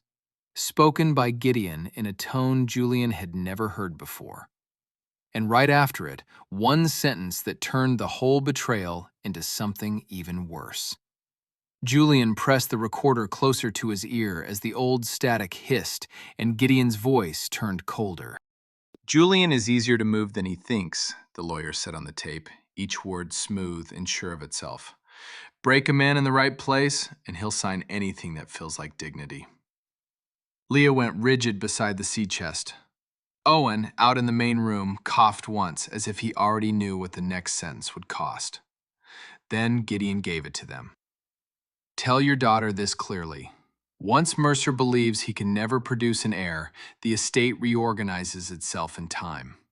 That is not cruelty, that is opportunity. For a second, Julian forgot to breathe. It was all there. Not just the threats, not just the pressure on Mara, not just the forged fertility report that had poisoned his marriage. Motive, calculation, the estate clause. Gideon had not destroyed them out of spite. He had done it as strategy. He had looked at Julian's grief, at Mara's love, at the child they hoped for, and he had seen not human lives, but a locked gate he meant to open. Leah took one step back and put a hand over her mouth. He planned the whole thing, she whispered. Julian could only nod. His throat had closed. Shame and rage hit him together so hard he felt briefly sick. He had helped Gideon do it. He had handed the man the weapon by believing him. The recorder clicked off. For a few moments, the cottage held only ordinary sounds. The kettle ticking on the stove, the sea dragging itself over the rocks outside, Owen's uneven breathing. Those sounds felt indecent now, too calm for what had just been uncovered. Leah recovered first. She took the recorder from Julian's hand, played the last section again, then looked up with raw fury in her eyes. This is enough to bury him. Julian stared at the dark little device. Not unless we move before he does. That was the first clear thought he had managed since hearing Gideon say his name like that. He straightened, all the old businessman in him now stripped of vanity and sharpened by something personal at last. He knows Mara kept records. If he suspects she has proof beyond paper, he'll send someone tonight. Leah's face changed. We take everything to the clinic now. Julian shook his head. No, not the clinic. She bristled instantly. Why not? Because Gideon knows she's there, or he'll know by now. If he wants those files back in his hands, the clinic is the first place he'll watch. Leah hated that he was right. He could see it. She looked toward the table where the brown packet and blue folder waited. Where? Julian thought fast. The answer came from a part of him that had spent years moving assets in silence and protecting things from men exactly like Gideon. Not one place. We split it. He pointed. The recorder goes with me. The folder of copies goes in the clinic bag with you. The brown packet, he looked at Owen. Does anyone in this village have a safe no one would connect to Mara? Owen lifted a trembling hand toward the harbor. Pete, he rasped. That made sense at once. Pete Rowan saw everything and talked only when he chose. Leah exhaled hard. He'll keep it. Julian nodded. Good. You take the packet to him. Say nothing on the way. If anyone asks, you are fetching clothes for Mara. Leah snatched up the brown packet and tucked it under her coat without another word. The blue folder followed. Julian took the recorder and slipped it inside his jacket, then looked at the canvas envelope still lying where Leah had set it down. Mara had warned him. If it was open when he came back, she would know. He stared at it anyway. The lamp cast a dull gold circle across the rough table. The envelope sat right at the edge of it, canvas worn soft at the corners from being handled too often. That, more than anything, told him what it meant to her. Not evidence alone, memory, hurt. The part of herself she had preserved even after he broke faith with her. He could almost hear her voice again in the clinic room, tired and deadly certain. You do not read a single page unless I say so. Leah caught him looking. Don't, she said at once. I wasn't going to. She held his gaze long enough to make him feel the full weight of the lie he almost told, then gave a short nod when he looked away first. Good. They moved quickly after that. Leah went to the bedroom and pulled clothes into a canvas bag for Mara, muttering a running list under her breath. Sweater, socks, toiletries, charger, shawl. Julian stepped out into the lane and made 2 calls from beside his SUV, while sea wind lashed his face and filled his mouth with salt. The first was to his chief accountant, a woman named Nora Bell, the only person in his company he still trusted without flinching.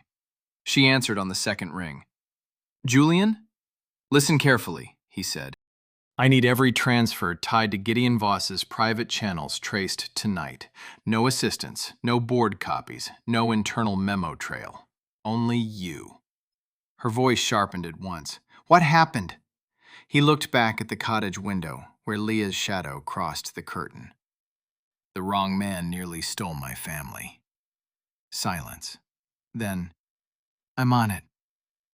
The second call went to a retired investigator who used to work maritime fraud cases for the insurance side of Mercer Shipping. He owed Julian's father a debt and disliked lawyers on principle. Julian gave him only what was necessary. I need an urgent pickup on a local legal office and any shadow couriers moving near the coast tonight. The old man grunted. That sounds ugly. Julian's answer came out flatter than he intended. It already is. When he stepped back inside, Leah was zipping the bag, and Owen was watching the door as though measuring whether Julian would run or stay. I'm taking these to Pete now, Leah said. I go back to Mara. Julian nodded. I'll drive you. No, Leah said immediately. Your car is too visible. Half this village has seen it. That was another point for her. He handed over his room key instead. Use the service lane behind the chandlery if you need cover. There's a side stair. She took the key, surprised despite herself. Owen reached for Julian's wrist just before he turned to grab his coat. The old man's grip was weak, but deliberate. Don't fail again, he whispered. Julian bent his head. I won't. He believed it when he said it. For the first time in 5 years, he believed something clean. Leah slipped out into the night with the hidden packet under her coat. Julian waited 3 long breaths, then followed her to the door and watched the lane. The tide was rising. Mist crawled low over the rocks. The village looked asleep from a distance, but he knew better now. Threat moved quietly. At the far end of the road near the harbor bend, 2 unfamiliar headlights went dark all at once. Julian saw those lights die out and knew at once that the night had just narrowed. Leah had only made it halfway down the lane when he caught her by the sleeve and pulled her behind the fence line. "Don't look straight at them," he said. She jerked her arm free on instinct, ready to snap at him, then followed his gaze toward the harbor bend and went quiet. The dark shape of a vehicle sat there with no lights and no engine noise, just a low outline against the mist. Sea wind moved through the ropes hanging by the cottage wall with a dry whisper. Somewhere down on the rocks, water slapped and pulled back again. "You think it's him?" Leah asked. Julian kept his voice low. "I think Gideon doesn't do his own dirty work twice." Leah looked down at the packet hidden beneath her coat, then back toward the bend. "Pete's place is the other way." "Exactly," Julian said. "And that's where they'll expect you to run."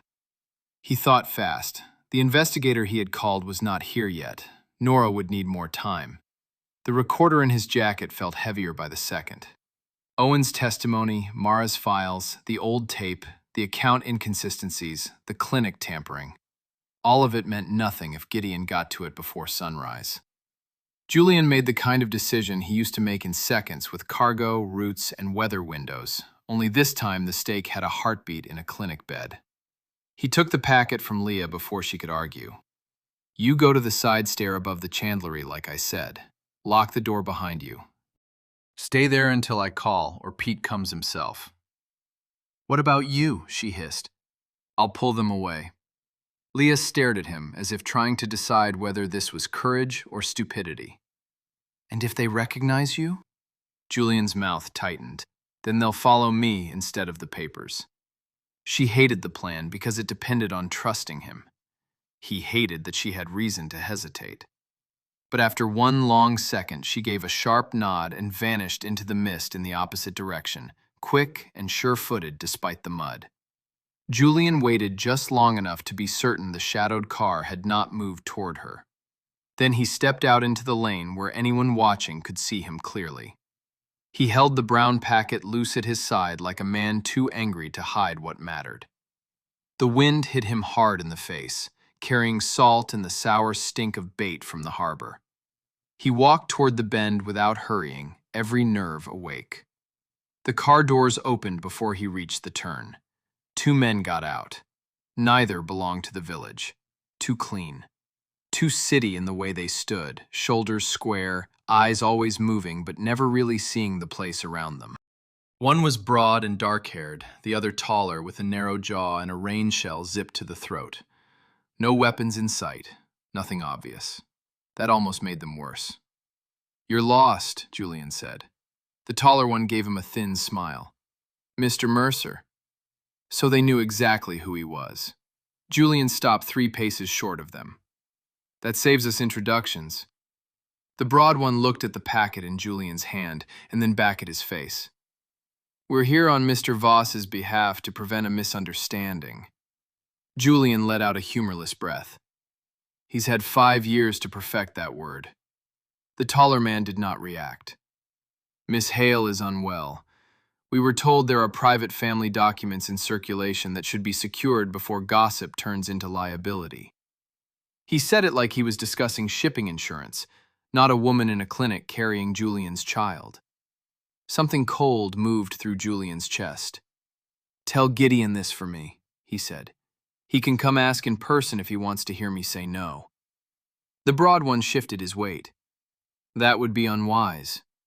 Julian lifted the packet slightly, just enough to show them what they wanted. "You followed the wrong person," he said.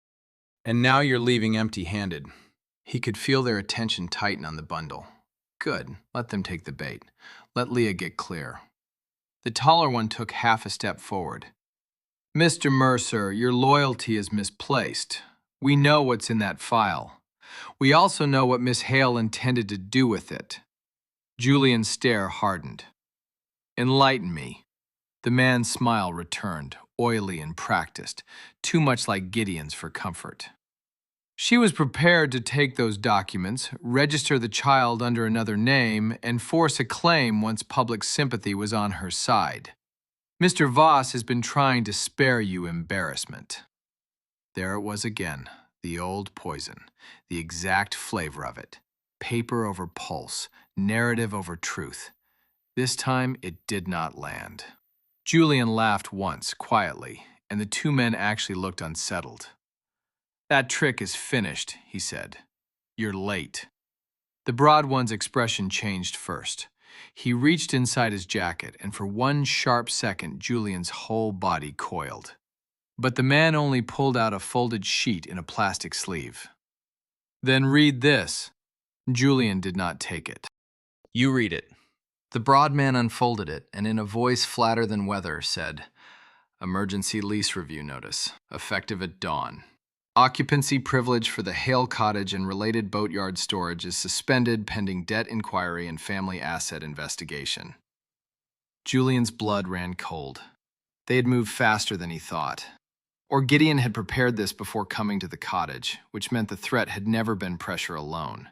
It had always been execution. If Dawn came with that paper posted and the sheriff's office dragged into it before Julian's evidence surfaced, Mara would wake in a clinic bed to find her father and everything she protected under formal attack. The taller man folded the notice again. You see the problem. Julian stared at him, saying nothing. The man continued.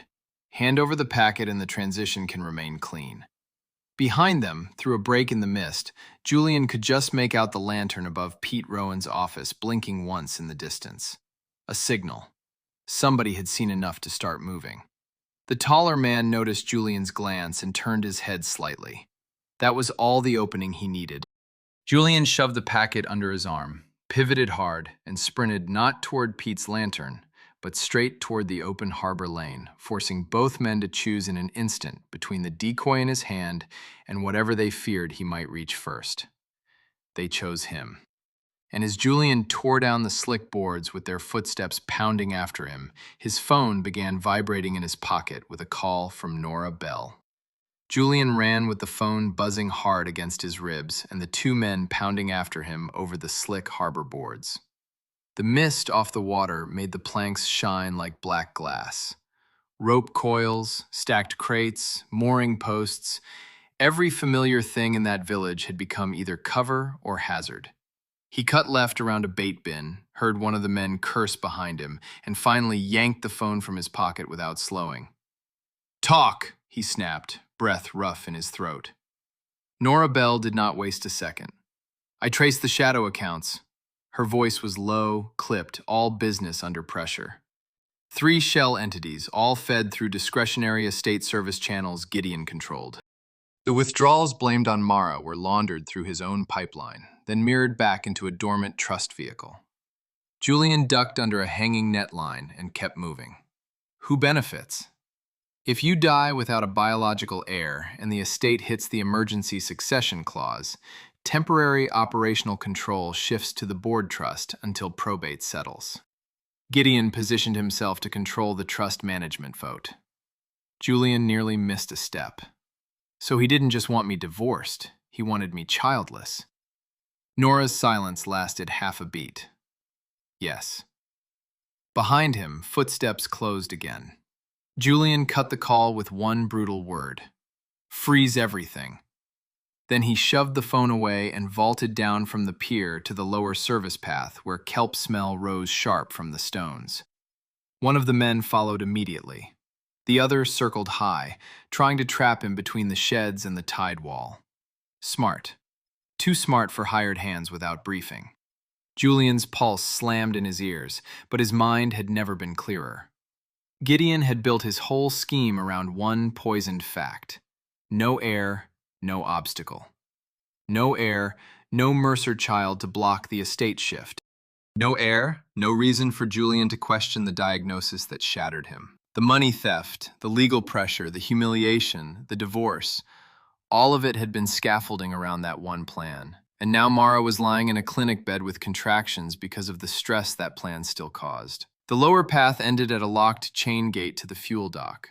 Julian skidded to a halt, grabbed the chain, and saw at once there was no time to clear it. He spun back just as the broad man came around the corner, breathing hard but smiling now. "You should have stayed in the city, Mercer." Julian tucked the brown packet under one arm and straightened. He was bigger than the man had expected. That surprise lasted only a second, but it was enough to shift the balance. "Tell Gideon he miscalculated again," Julian said. The taller one dropped from the upper ramp to block the way back. "This ends quickly if you hand over what you took." Julian looked from one to the other and laughed once, short and mean. "I didn't take anything. He stole my life and forgot to finish the job." Neither man liked that answer. The broad one moved first, reaching for the packet. Julian twisted away and slammed the bundle into the man's chest hard enough to stagger him, then shoved past toward the pier steps. It was not a clean fight, not a cinematic one. Just wet boots, cold air, heavy breathing, and the blunt, animal urgency of a man protecting something fragile. Violence stayed just shy of breaking open fully, but the threat of it filled the lane. The taller man grabbed Julian's sleeve from behind. Fabric tore. Julian drove backward with all his weight, pinning the man against a piling just long enough to wrench free. The recorder in his jacket dug painfully into his ribs. The packet nearly slipped. He caught it, turned, and saw Pete Rowan standing at the top of the steps with a lantern in one hand and a flare pistol in the other. The old harbor master did not shout. He did not need to. His weathered face looked carved from rope and salt. "That's far enough," he said. The flare pistol pointed not quite at the men, but close enough for the message to land. "Harbor property, move along." The broad one spat to the side. "Old man, step out of this." Pete's eyes narrowed. "You first." Behind him, two deckhands had appeared from nowhere. Then a third. Then Cal, with a gaff hook held low at his side, like he had simply been on his way somewhere else and happened to stop. The village was gathering in the way old villages do, not with speeches, but with presence. The hired men felt the change. The taller one adjusted his torn sleeve and tried to recover the smooth tone he'd worn before. "We're here on legal business," Pete snorted. "Then take it to daylight and a proper office." He tipped his chin toward Julian without looking away from them. "And whatever that man's done wrong in his rich life, you don't get to do yours here." Julian almost laughed through the adrenaline, because that was as close to help as Pete Rowan would ever call help. The broad man looked toward the road, measuring numbers now. Not good ones. The packet under Julian's arm suddenly felt less important than the recorder in his jacket and the truth it held. Leah had to be clear by now. She had to be. Then Julian's phone buzzed again. This time it was the retired investigator. Julian answered without taking his eyes off the men. "Say it." The old man's voice came through over static and road noise. "Your lawyer panicked. Good news, he moved too fast." Julian waited. "I found the courier office he used. One clerk talked. There's a sealed file transfer set for first thing tomorrow to a county registrar under emergency marital fraud review. If it lands first, Gideon frames Mara formally before you can surface your counterproof." Pete heard enough from Julian's face to know it was bad. The village men held their line. The taller outsider took one slow step back. Julian spoke into the phone with lethal calm. "Can it be intercepted?" "Maybe," the investigator said. "But there's more. Gideon himself is on the move. Left the coast road 10 minutes ago with a driver, heading..." Papers rustled on the other end. Then the old man swore softly. "Hell, not the registrar. He's headed for the clinic." Every sound around Julian seemed to drop away at once. Mara. Drugged, exhausted, frightened, alone except for clinic staff who had no idea what kind of man Gideon really was. Julian looked at the two men in front of him and understood immediately what they had been all along. Not just retrieval, delay. He shoved the brown packet into Pete's hands, grabbed the recorder from inside his torn jacket, and started running for the SUV before anyone could stop him. Behind him, Pete shouted something sharp to the others. Ahead of him, beyond the mist and the harbor lights, the clinic sat by the sea with Mara inside, and Gideon was already on his way there. Julian drove to the clinic as if the road itself had become part of the betrayal. The coastal lane unspooled under his headlights in wet black ribbons, sea spray flashing silver when the beams caught it. His hands were locked on the wheel, knuckles pale, the recorder hard against his chest inside the torn jacket.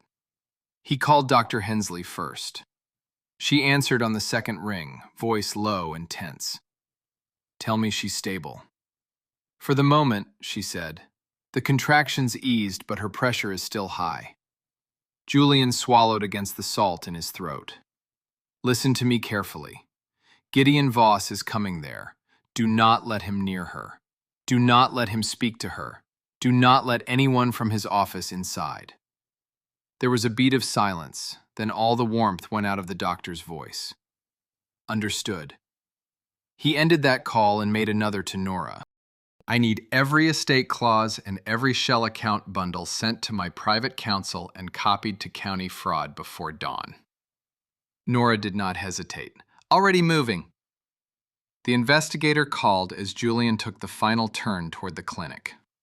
"Registrar's office has been warned," the old man said. "And Mercer, your lawyer's driver stopped 2 miles short of town. He's definitely heading in." Julian looked ahead and saw the clinic lights glowing through mist, like something fragile he had no right to lose again. By the time he reached the gravel lot, Gideon's sedan was already there. Julian got out before the engine fully died. The cold hit him hard, carrying rain, pine from the hedgerow, and the sharp medicinal smell drifting from the open side entrance. Through the front glass, he could see the waiting room lights and movement inside. A nurse stood at the desk, stiff-backed. Dr. Hensley was planted in the hall like a gatepost. And between them, dry as paper and smooth as poison, stood Gideon Voss with a leather case under one arm. Julian crossed the lot in long, furious strides and shoved through the front door hard enough to rattle the bell overhead. Every face turned. Gideon saw him and, to his credit, only blinked once. Then the lawyer smiled as if this were all mildly inconvenient. "Julian, I wondered when sentiment would overtake caution." Julian kept walking until they were only a few feet apart. "You don't say her name again," he said, voice low and dangerous. "You don't go near her room. You don't breathe in her direction unless Dr. Hensley allows it." Gideon's smile thinned.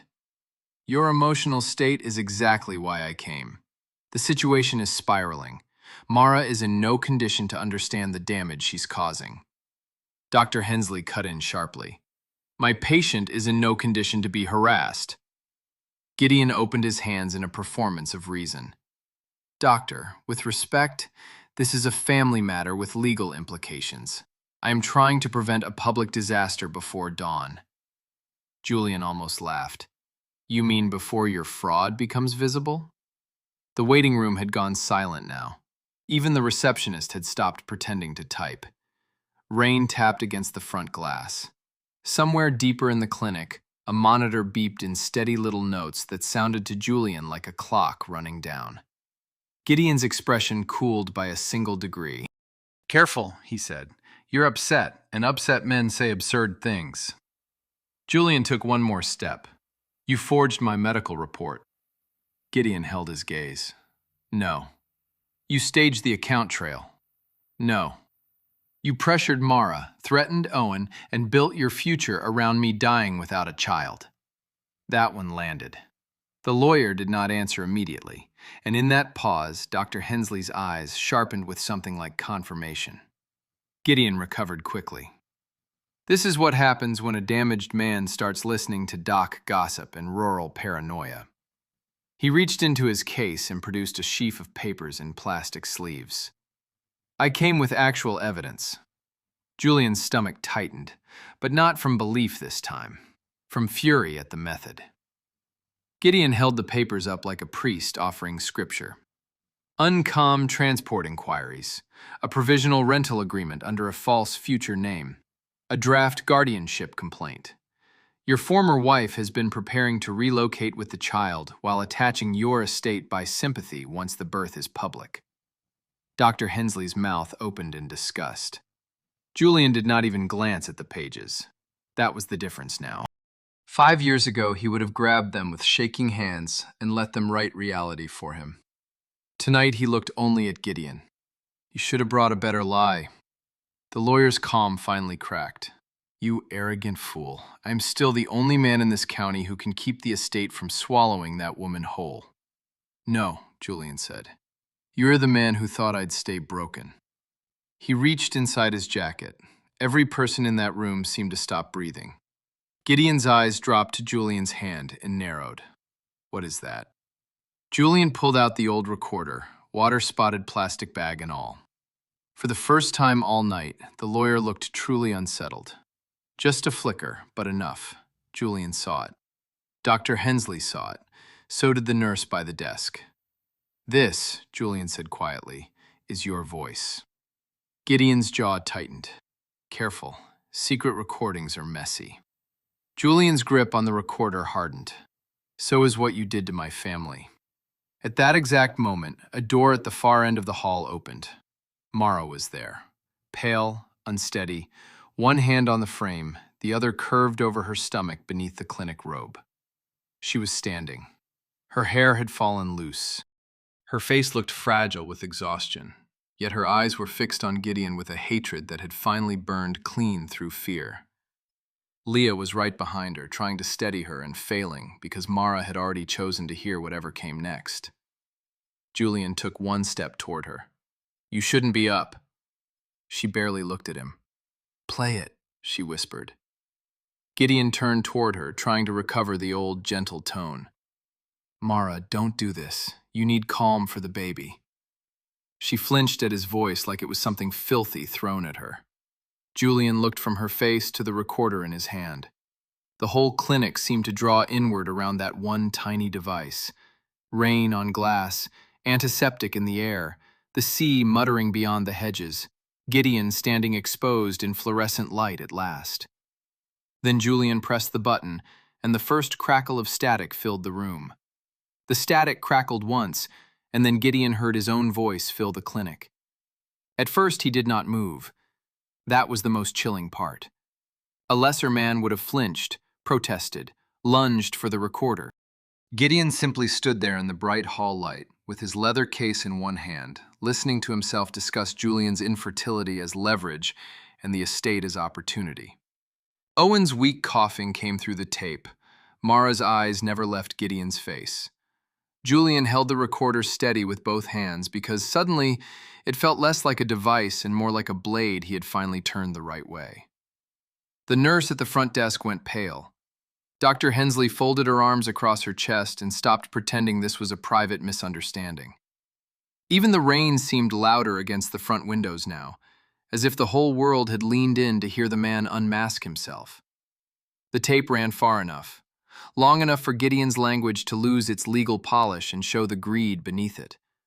Long enough for Julian to hear again, in front of witnesses this time, the phrase, "no air." And long enough for Mara to hear the clinic threat spoken back to her without envelope paper to hide behind.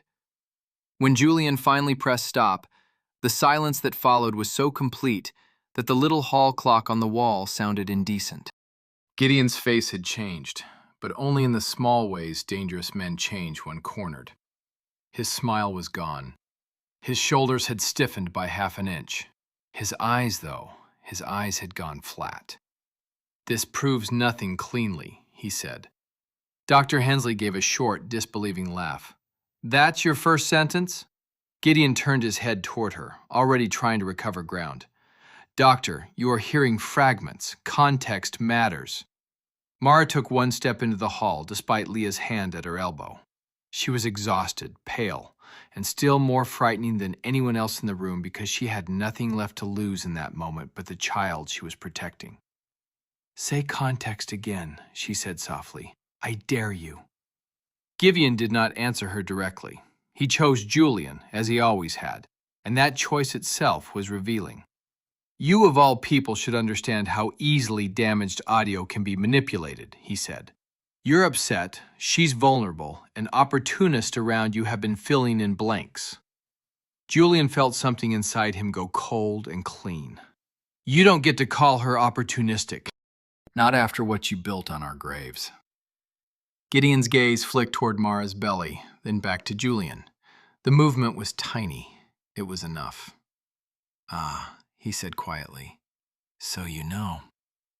Mara's fingers tightened around the doorframe. Julian stepped slightly toward her without meaning to. Gideon saw that too. He saw everything. Then we can stop pretending this is only about old paperwork, he said. You've discovered the child may carry Mercer blood, and now suddenly your outrage has a shape you can love. Dr. Hensley snapped, "Get out!" He ignored her. Julian, think clearly for once. If this goes public before we control the frame, every scavenger around your estate will descend. There will be paternity actions, succession freezes, board panic, press interest. He lowered his voice. I can still contain it. Contain what? Mara asked. He made the mistake of answering. Your son's value, Gideon said. The words hit the room like something dropped and broken. Leah swore aloud. Dr. Hensley took one furious step forward, but Julian was already moving. He closed the distance between himself and Gideon in 2 strides and stopped so close their faces were only inches apart. He did not touch him. He did not need to. The threat in him had become more frightening because it was controlled. You will never speak about my child like that again, he said. Every word landed separately. Not in this clinic, not in this town, not anywhere your voice still works. Gideon held his ground, but Julian saw it now, the first real fear. Not fear of a fight, fear of losing command of the story. His phone buzzed then. Nora.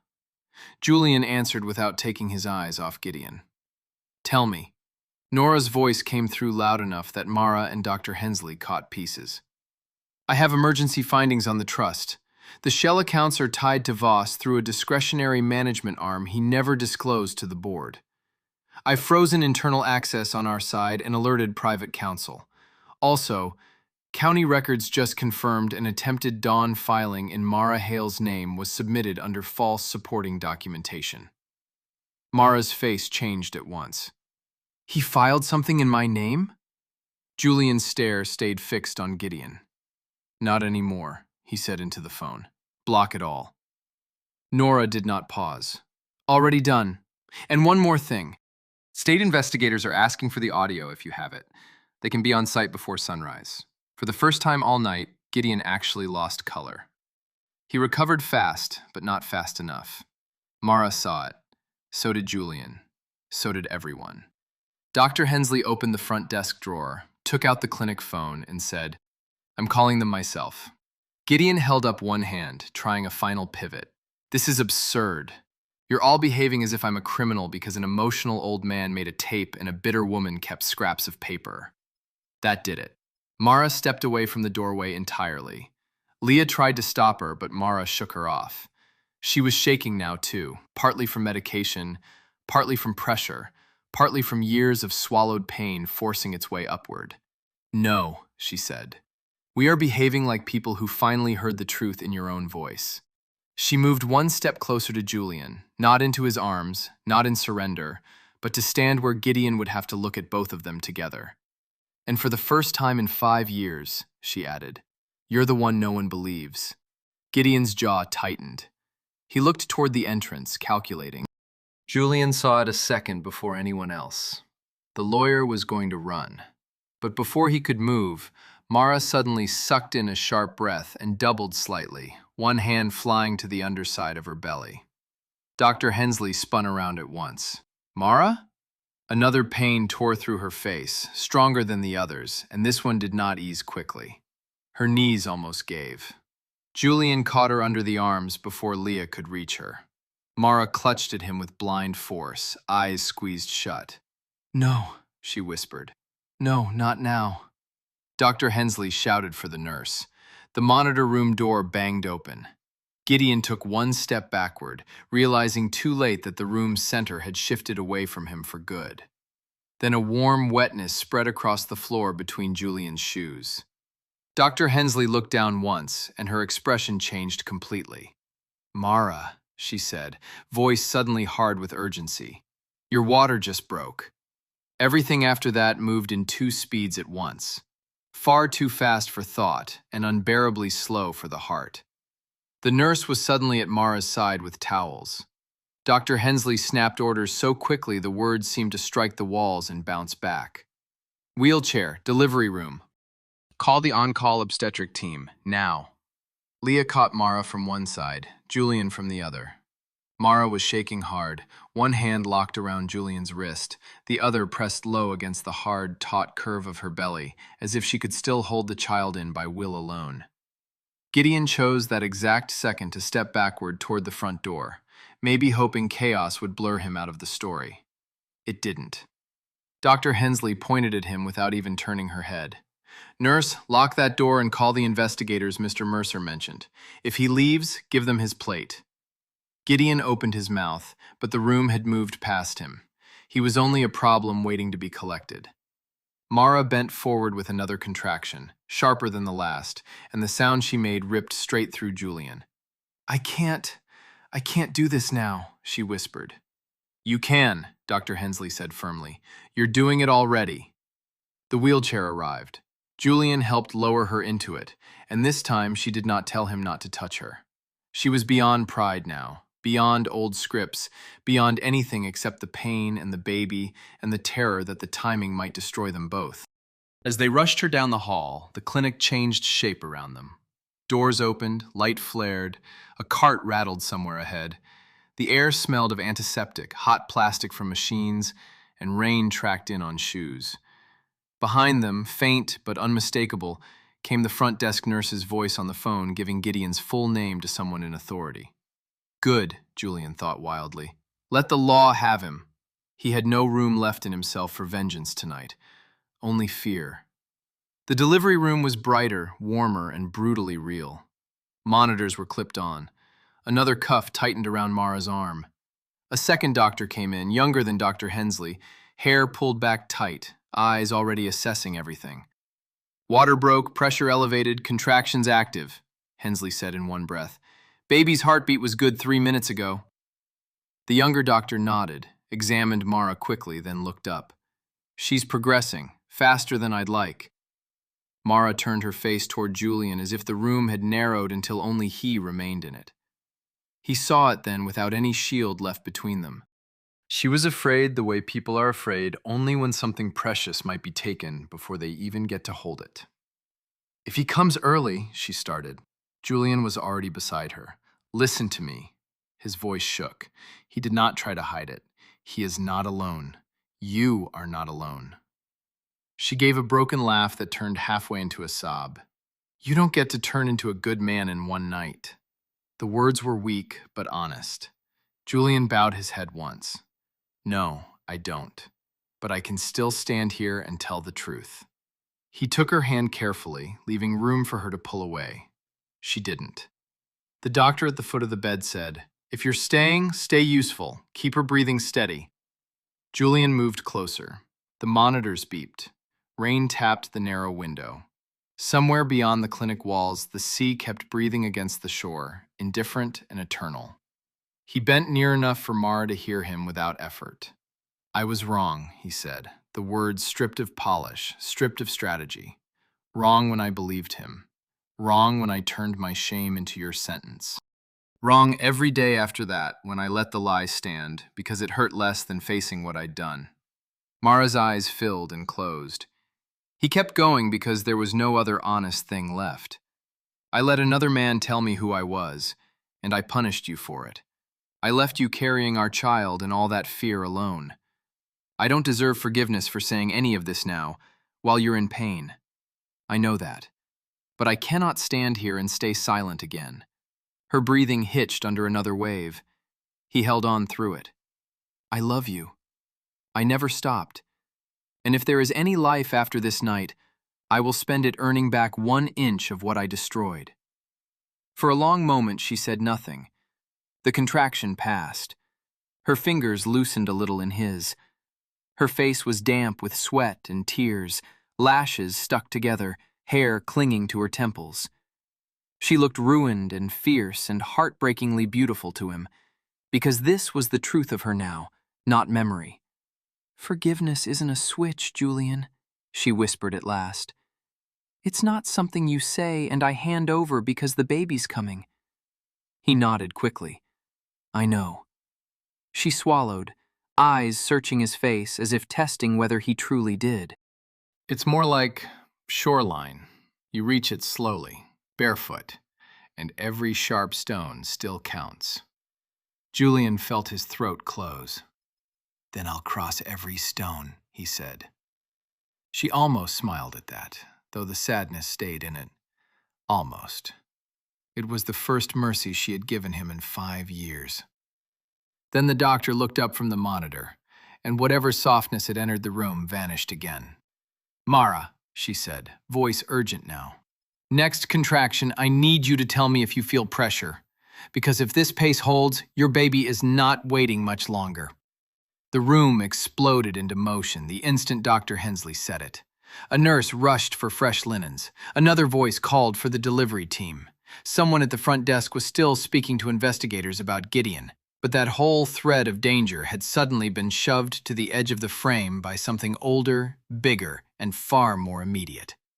Mara gripped Julian's forearm so hard he knew he would wear the marks later. Her face had gone pale beneath the sweat on her skin, and the fear in her eyes was no longer about lies or court papers or ruined years. It was about the child inside her coming before her body was ready. "No," she whispered again, shaking her head as if she could refuse biology itself. No, not yet." Dr. Hensley stepped in front of her, both hands firm on her shoulders. "Listen to me. Panic will tighten everything. Breathe, look at me, and listen." Mara tried. God, she tried. But another contraction rolled through her so hard that her whole body curled around it, and Julian felt helpless in a way money had never prepared him for. Leah moved fast, grabbing the back of a chair and dragging it out of the way as the nurses repositioned the bed. "Tell me what to do," she said to no one and everyone. Dr. Hensley pointed without looking. "Take her bag. Stay near her head unless I say otherwise." Leah obeyed instantly. Gideon, for once, had no opening to speak. He stood near the locked entrance with his expensive coat damp at the hem and his smooth face badly out of place in the bright, urgent room. He might as well have been furniture. A uniformed deputy arrived at the front doors before he could recover his footing, rein on his shoulders, another figure just behind him. Julian heard one of the nurses say, "That's him," but he did not turn. Let the law have Gideon. Let them put hands on him, take his name, strip him of his practiced calm. None of it mattered in this second as much as the woman straining for breath under Julian's hand. "Mara," he said, kneeling by the bed so she could see him, "stay with me." She gave him a look that would have been almost furious in any other moment. "Where would I go?" The words broke apart under another wave of pain. Then her face changed. Shock flashed through it. "Pressure," she gasped. "I feel pressure." The younger doctor looked up at once. "All right, that changes things." Dr. Hensley's mouth tightened, but her voice stayed steady. "We're moving to full delivery prep. If this baby insists on arriving now, we make sure he arrives breathing." The sentence hit Julian like a blow and a prayer at once. He had spent 5 years believing fatherhood had been stolen from him by fate, then learned it had actually been stolen by a man in a suit. Now fatherhood was suddenly at the door, early, wild, and frighteningly real. The nurses shifted Mara higher on the bed. Monitors were adjusted. A tray rattled into place. The room smelled of antiseptic, warm plastic, wet wool from storm-soaked coats, and the sharp metallic edge of fear. Through the blurred window, he could still see the sea beyond the hedges, dark and restless under the rain. That same sea had hidden him while he watched her from the shadows. That same sea had listened while he accused her in his own mind of betrayal she never committed. And now, with his child coming into the world before either of them had finished saying all the words that needed saying, It seemed to beat against the shore like a witness. Mara's next cry tore through him. Julian climbed behind her when Dr. Hensley ordered him to, bracing her shoulders against his chest so she could draw strength from something solid. The feel of her in his arms was almost unbearable, because it was true. Because she had carried this alone while he drowned in lies that had felt easier than trust. He bent his head near her ear. "I'm here," he said. "I'm here, Mara." She shook with effort. "You weren't," she shot back, breathless and honest even now. "I know." He swallowed hard. "I know. But I am now." She made a sound halfway between a sob and a laugh, and then the next contraction took her entirely. The younger doctor checked again and went very still for a split second. Julian felt it before he understood it. The room's rhythm changed. Not panic exactly. Precision under pressure. "How far?" Dr. Hensley asked. "Far enough," came the answer. Leah covered her mouth with both hands, tears already sliding down her face. One of the nurses crossed quickly to the door, spoke to the deputy, and shut the noise from the waiting room out for good. Gideon was gone from sight now, taken somewhere else in the building or out of it entirely. The world had narrowed to this bed, this woman, this child, this final edge between before and after. Mara's fingers found Julian's hand again, crushing it. Her voice came out thin and ragged. "If something happens to him?" Julian closed his eyes for half a second because the thought itself was unbearable. Then he opened them and answered with the only honesty left in him. "Nothing is happening to him alone." "Nothing?" She turned her face toward his, searching him through pain, as if still testing whether the man holding her was finally the one he should have been all along. Dr. Hensley stepped into position and said very clearly now, "Mara, on the next one I need everything you've got." And just as the contraction began to build again, a sharp, furious newborn cry sounded from the next room over through the wall, making Mara flinch, making Julian's heart jump into his throat, and making the doctor say, "Good. Let that remind you what's waiting on the other side." That cry from the next room was barely gone before Mara's body answered with another contraction so fierce it seemed to pull the whole clinic tight around her. Dr. Hensley looked once at the monitor, once at the younger doctor, and made the decision. "We're not waiting on anything else," she said. "Mara, when I tell you, you push. Julian, hold her up." He moved behind her at once, one arm braced across her shoulders, the other hand locked in hers. Leah stood near the wall with both palms pressed over her mouth, crying and praying without sound. Outside the door, deputies were speaking in clipped voices. Gideon was being kept far from the room now, his collapse into legal trouble no longer the center of anyone's world. Inside, life had become brutally simple. Breathe, wait, push. The sea beat against the dark shore beyond the clinic windows, rain stitched at the glass, and Mara fought like someone who had been preparing for this child since the day everything else was taken from her. "I can't," she gasped once, head falling back against Julian's shoulder. He bent close enough for his cheek to brush her damp hair. "You already are," he whispered. "You've been carrying him through all of it. Just a little farther. I'm here. I'm here." This time, when she cried out his name, it was need. Dr. Hensley's voice cut through the room. "Now, Mara, push." She did. Every muscle in her body seemed to gather around that one command. The room blurred for Julian into heat, motion, tears, the scent of antiseptic and sweat and storm air brought in on coats. He had built companies, signed deals, buried family, stood in rooms where men lied with millions on the table. None of it had prepared him for the sight of Mara dragging their child toward the light with sheer will. The younger doctor said, "Again," and Mara did it again, shaking, sobbing, furious at pain and refusing to surrender to it. Julian spoke whatever came to him then, not polished phrases, not promises dressed for effect, just fragments from the rawest place in him. "I'm sorry. I love you. You're not alone." Come on, my brave girl, one more. And then, suddenly, the pressure in the room changed. Dr. Hensley reached forward.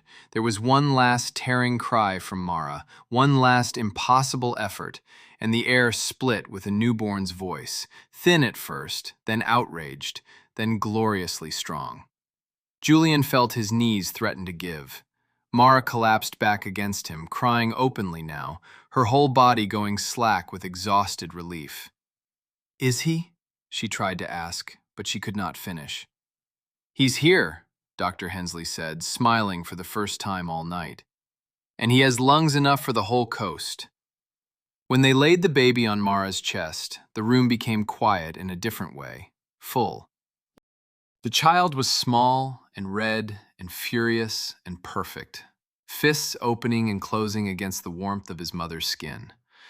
Mara stared down at him as if the world had just been remade in front of her. Julian came around the bed slowly, like a man approaching an altar he had no right to touch. The baby's dark hair was wet against his tiny skull. His mouth opened in one more protesting cry, then settled when Mara's trembling hand stroked his cheek. "Look at him," she whispered. Julian did. The cleft in the chin hit him first, then the shape of the brow. Because the lie that had broken him lost all power in that second. He reached out one careful finger, and the baby wrapped a tiny hand around it with astonishing strength. Julian bowed his head and wept without hiding it, tears falling onto the blanket, onto Mara's wrist, onto the hand of the son he had almost never known existed. Behind him, Leah laughed through her tears. Dr. Hensley covered the baby more snugly and murmured something about weight and breathing and strong reflexes. Somewhere down the hall, one of the deputies informed Gideon Voss that he was being detained pending fraud and coercion charges. But the words reached the room only as distant noise. His end belonged to another story now. This one belonged to the woman in the bed and the child breathing against her heart. The rest came gently. Morning found the storm broken. Owen was brought to the clinic later, wrapped in blankets, eyes wet the moment Leah placed the baby in his arms for a minute under supervision. Pete came too, cap in his hands, smelling of cold air and harbor rope, and said only, "He's got good lungs," which in that village was nearly a blessing. Nora's documents and the recorder did the rest beyond the walls. Accounts frozen, filings stopped, Gideon stripped of his careful exits. But the true repair began in smaller things. Julian did not ask Mara to forgive him because the child had arrived safely. He sat beside her bed and learned to wait. He changed the baby when the nurse showed him how. He fetched water. He listened when Mara spoke in a tired, honest voice about every month she had spent alone. And when she finally let her head rest for one quiet minute against his shoulder while their son slept between them, it did not feel like an ending won in triumph. It felt like the first board laid across broken ground. By the time they returned to the harbor days later, the tide was low and the storm nets had to be lifted and rehung. Julian stood in the lane outside the cottage with the baby tucked against his chest and watched Mara open the door to the little house she had defended against shame, poverty, and lies. The cradle waited by the wall. The kettle still had a dent near the handle. Nothing looked grand. Nothing needed to.